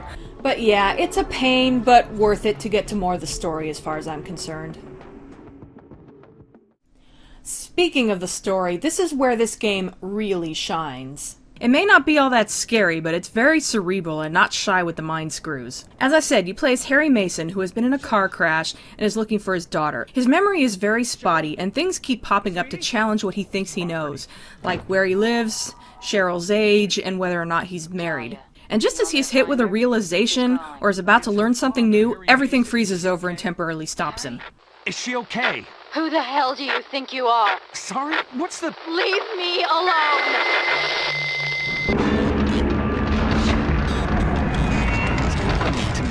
When I was at the station, I pulled the file on Harry Mason.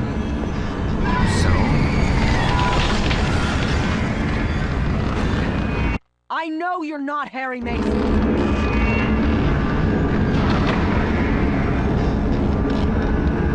Meanwhile, the story periodically shifts to a session with a therapist, Dr. Kaufman, playing a much different role than he originally did, seeming to imply that the whole story is a flashback. I'm going to go ahead and give away the ending now so I can kick around some theories. Sybil tells Harry that he died 18 years ago, according to the information that she pulled up on him. I believe you think you're Harry Mason. Hell, I believe you are Harry Mason. But Harry Mason was killed in a car crash 18 years ago. Harry is led to a lighthouse, which turns out to not be an actual lighthouse, but the lighthouse clinic. The game switches to Dr. Kaufman again, angry that he isn't making progress and basically going on a rant.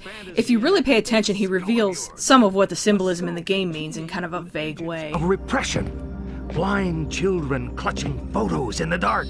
Pale freaks goggle-eyed from watching home movies on loop. You never knew him. Harry walks in, revealing that he was not the one talking to Dr. Kaufman after all. Walking around in your head isn't even a ghost. He never existed. You need to live your life. Cheryl. Then the camera swings around and the real patient is revealed.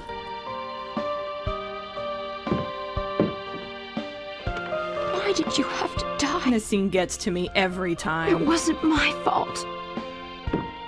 Someone has to take the blame. Forget me.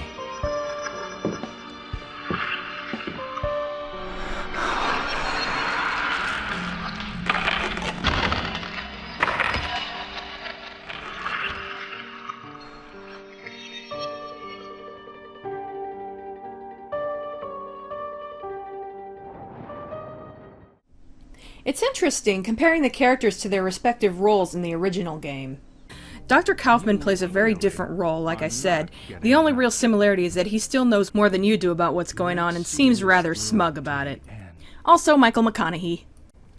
Sybil is still a cop, and she works either with or against Harry, depending on your actions. In this game, she's more of an obstacle, where in the first game she either showed up at a convenient time or was incapacitated at an inconvenient time. The sexy version of her looks the most like she did originally. The version I got the second time I played looks a lot like Detective Benson from Law & Order SVU. Lisa has a similar role as the first game, as she's somewhat dependent on Harry, since she's just been in an accident and is a little shaken. Otherwise, I think she's pretty independent under normal circumstances, even if she doesn't take very good care of herself. Self-medication. The one true perk of the healthcare profession. It's not just coffee that keeps us going 24/7. I still hope that's not true. Okay. By the way, Lisa being a drug addict? That sounds a bit familiar, doesn't it? Not to mention that her death is a bit of a shout-out to the original one. Even if it's nowhere near as dramatic.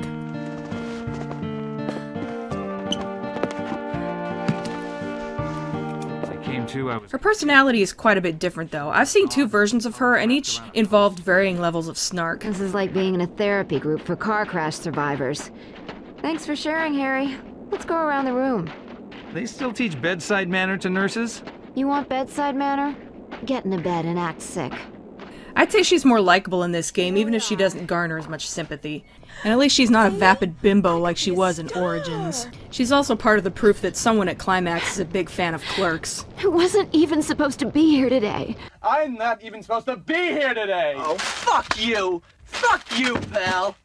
The other being a note you find in Origins. This job would be great if it wasn't for the fucking customers. Michelle is a new character. I just realized what an estrogen fest this game is. I'm not complaining though, just find it interesting. How Harry responds to women plays a big part in what sort of character he turns out to be. More on that in a minute. Dahlia is not only completely different physically, but she even has a different last name. In this game, she's Dahlia Mason, which makes a weird kind of sense if you think about it. Dahlia Gillespie was Alessa's mother, Harry was Cheryl's father, combine both girls into Heather, sorta, and she ends up with both characters as parents, sorta. Dahlia probably plays the most complex role in this game. She's Harry's wife in reality, where she looks like a more cleaned up and adult-looking version of Heather from Silent Hill 3. And in Cheryl's delusions, she appears as either the barely legal girl Harry is apparently having some sort of affair with, then later as a much older and less appealing version of that girl. When you consider that you can end up with one of 3 versions of this character, there are basically 7 incarnations of Dahlia in this game. Good lord. Also, the slutty one bears a striking resemblance to Heather from Silent Hill 3. Cheryl. Oh boy, where to start? Well, she appears as Harry's 7-year-old daughter, then it's gradually hinted at that she might be older than he remembers. What it really comes down to is that she's 25 years old, her father died in a car crash when she was 7, which she was never able to fully accept, so she's lived a difficult life because of it. Basically, this game's entire story is all in her head. It's a poorly pieced together version of things she experienced and witnessed, along with her imagination attempting to fill in the gaps, hence the title. Nice little mind screw there. She also looks a lot like a dark-haired version of Heather from Silent Hill 3. Seeing a pattern yet? Also, all the confusion about her age kind of reminds me of, you guessed it, Henry Townsend. And finally, her full name is Cheryl Heather Mason. Hopefully I don't have to explain that one. Harry Mason. I originally brought this up 2 years ago. I have no idea if we'll finally be able to see Harry in a good light while he's still alive. All I can say is that, for better or for worse, he looks pretty geeky. I think I meant to say nerdy. Something about a guy with glasses staring intensely into his decked-out cell phone with GPS just screams nerd to me. Anyway, looking back, it's interesting to note that Harry can basically be whatever you want him to be, so I can't really complain, can I? In fact, I generally think he's adorable. Oh, kick a man when he's down, why don't you? Again, though, how likable he is depends on what choices you make, evidenced by how he was kind of bitter and jerkish near the beginning of my Let's Play. Shouldn't have trusted you. Damn cops. Don't say anything you're gonna regret later. Till I adjusted his attitude and he became a total sweetheart for the rest of the game. But even though this whole thing is really through Cheryl's perspective, Harry is more the focus of the game. So in a sense, I think we finally got that Silent Hill game that really showcases Harry Mason. It'd be kind of hard not to with how obsessed Cheryl is with his memory. I think this odd little display in the school art room that has a statue of Harry from this game surrounded by paintings in various styles of Harry from the original game is pretty telling. Also this.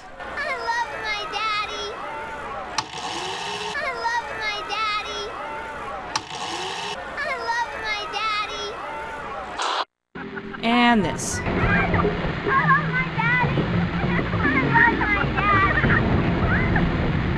The TV tropes page for this game, other than quoting me, brings up a theory that Cheryl has an Electra complex due to...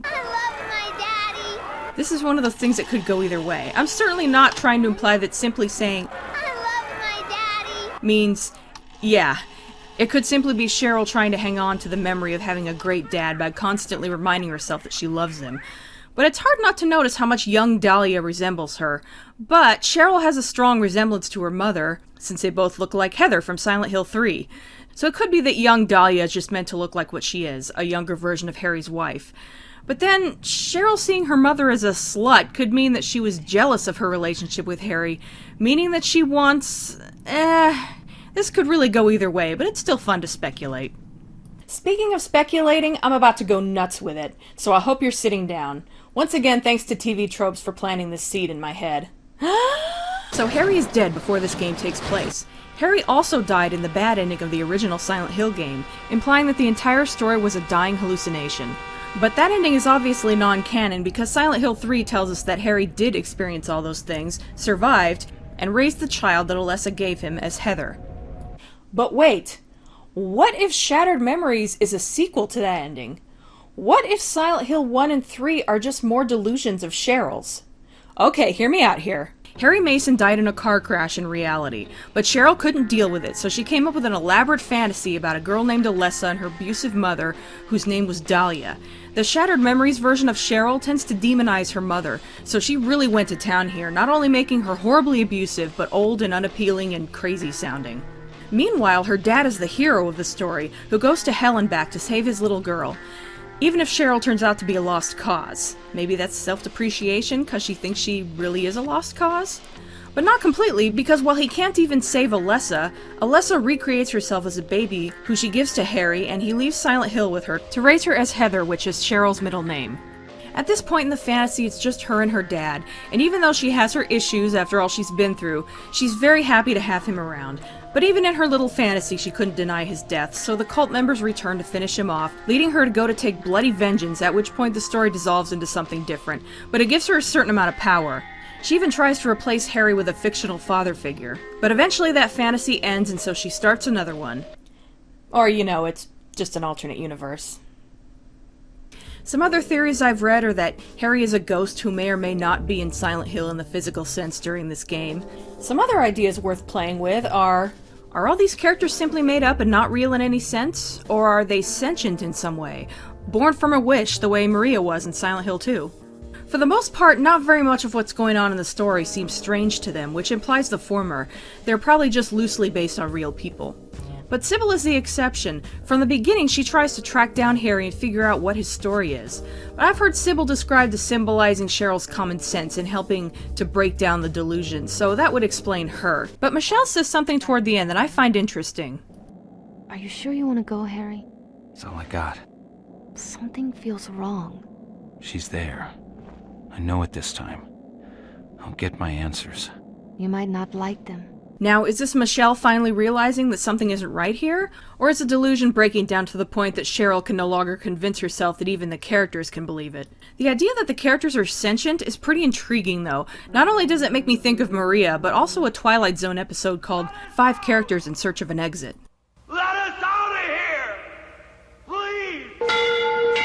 I won't give away the ending, you'll have to watch it yourself. It is one of my favorites, though. Of course, the beauty of all this is that there is no official word on what's really happening here. In fact, the developers pretty much just said that it's whatever you want it to be, so we can pretty much speculate to our heart's content. In a nutshell, I love Shattered Memories. There was a lot of work put into it, and it shows. It's a little different every time you play it, the characters have a lot of charm and are pretty well fleshed out, and the ending is one hell of a tearjerker. The Silent Hill series is well known for including adult fear more than other survival horror games do, which are everyday fears like your family falling apart or the death of a loved one, as opposed to more typical horror movie fare like zombies and stuff. But this game in particular really focuses on it, and the result is a beautifully subtle kind of horror that leans more towards drama. You're not likely to see that very often, at least in a video game. Frankly, I haven't seen a game pull it off so well since Silent Hill 2, and I think this game is actually in the same league as that one. I'm not going to try to say if it's almost as good or better, because I don't even want to open up that can of worms. But if I were to put all the Silent Hill games in order from best to worst based on story and characters, Shattered Memories would be pretty damn close to the top. Speaking of Silent Hill 2, this game does pay homage to that game, but it does it the right way, with subtle little things like Harry wearing a long coat like James and how he looks in a mirror at one point. No nurses, no Pyramid Head. In fact, there's only one kind of enemy, and it changes depending on how you play, and it doesn't particularly resemble any enemy from a previous game. The Silent Hill wiki likes to say that they resemble sexy nurses when Harry's sexual PI is high, but not especially. I don't get why this game gets as much hate as it does, especially considering the 2 games that preceded it. At least it's a step in the right direction, yes? By the way, if Silent Hill 4 didn't mark the end of an era, Shattered Memories definitely does. Akira Yamaoka has left Konami. Speaking of which, yes, I'm aware of Silent Hill Downpour. At the time this video is being made, it hasn't come out yet. And no, I don't really have too much of an opinion on it just yet. I generally try to take a wait-and-see approach to these things rather than forming too much of an opinion early on. But with Shattered Memories wowing me the way it did, anything is possible. I kinda wish Climax had gotten another shot at a Silent Hill game. I'd love to see what more they could do with the franchise. But instead we're getting yet another new company called Vatra Games. With that, and the lack of Akira Yamaoka's music, this game really is gonna be entirely new. But I'm willing to give the new guys a chance. Let's hope they can avoid the same mistakes that were made with Origins and Homecoming. From what I've read, there already isn't going to be a hospital level, so seeing those damn Silent Hill 2 nurses yet again won't be a problem. Now, if I could just get some kind of confirmation that I won't have to look at Pyramid Head again, I'd be ecstatic. Although Murphy is on his way to jail, so clearly he's guilty of something. That makes me worry a bit. Wait, what's that? Silent Hill Downpour doesn't need pyramid heads to be scary? They said they wanted to make a game that felt like classic Silent Hill, but felt they could do it without filling the game with Pyramid Head, creepy nurses, or other series hallmarks. Instead, they promise a new adventure, but one that will be true to the rhythms of, say, a Silent Hill 2. Yes! Well, that's my take on all the post-Team Silent Hill games. Overall, I feel that they got off to a pretty rocky start, but they're getting better. The series isn't quite what it was, but it's not dead yet, people. Let's give it a chance and see where it goes, okay? That's it for now. See you next time.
Look on the bright side. It'll probably be the last time I bring it up.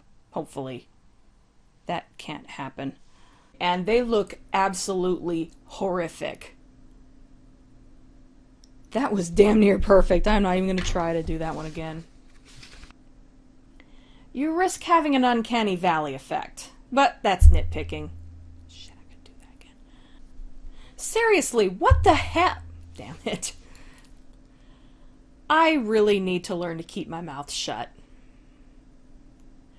And surprisingly, I ended up being really glad I did. Ended up being really glad I did keep my mouth shut. Probably would be really glad if I could manage to do that. Who she gives to Harry, and he leaves Silent Hill with her to raise her as Harold. To raise her as Heather, which is Cheryl's middle name.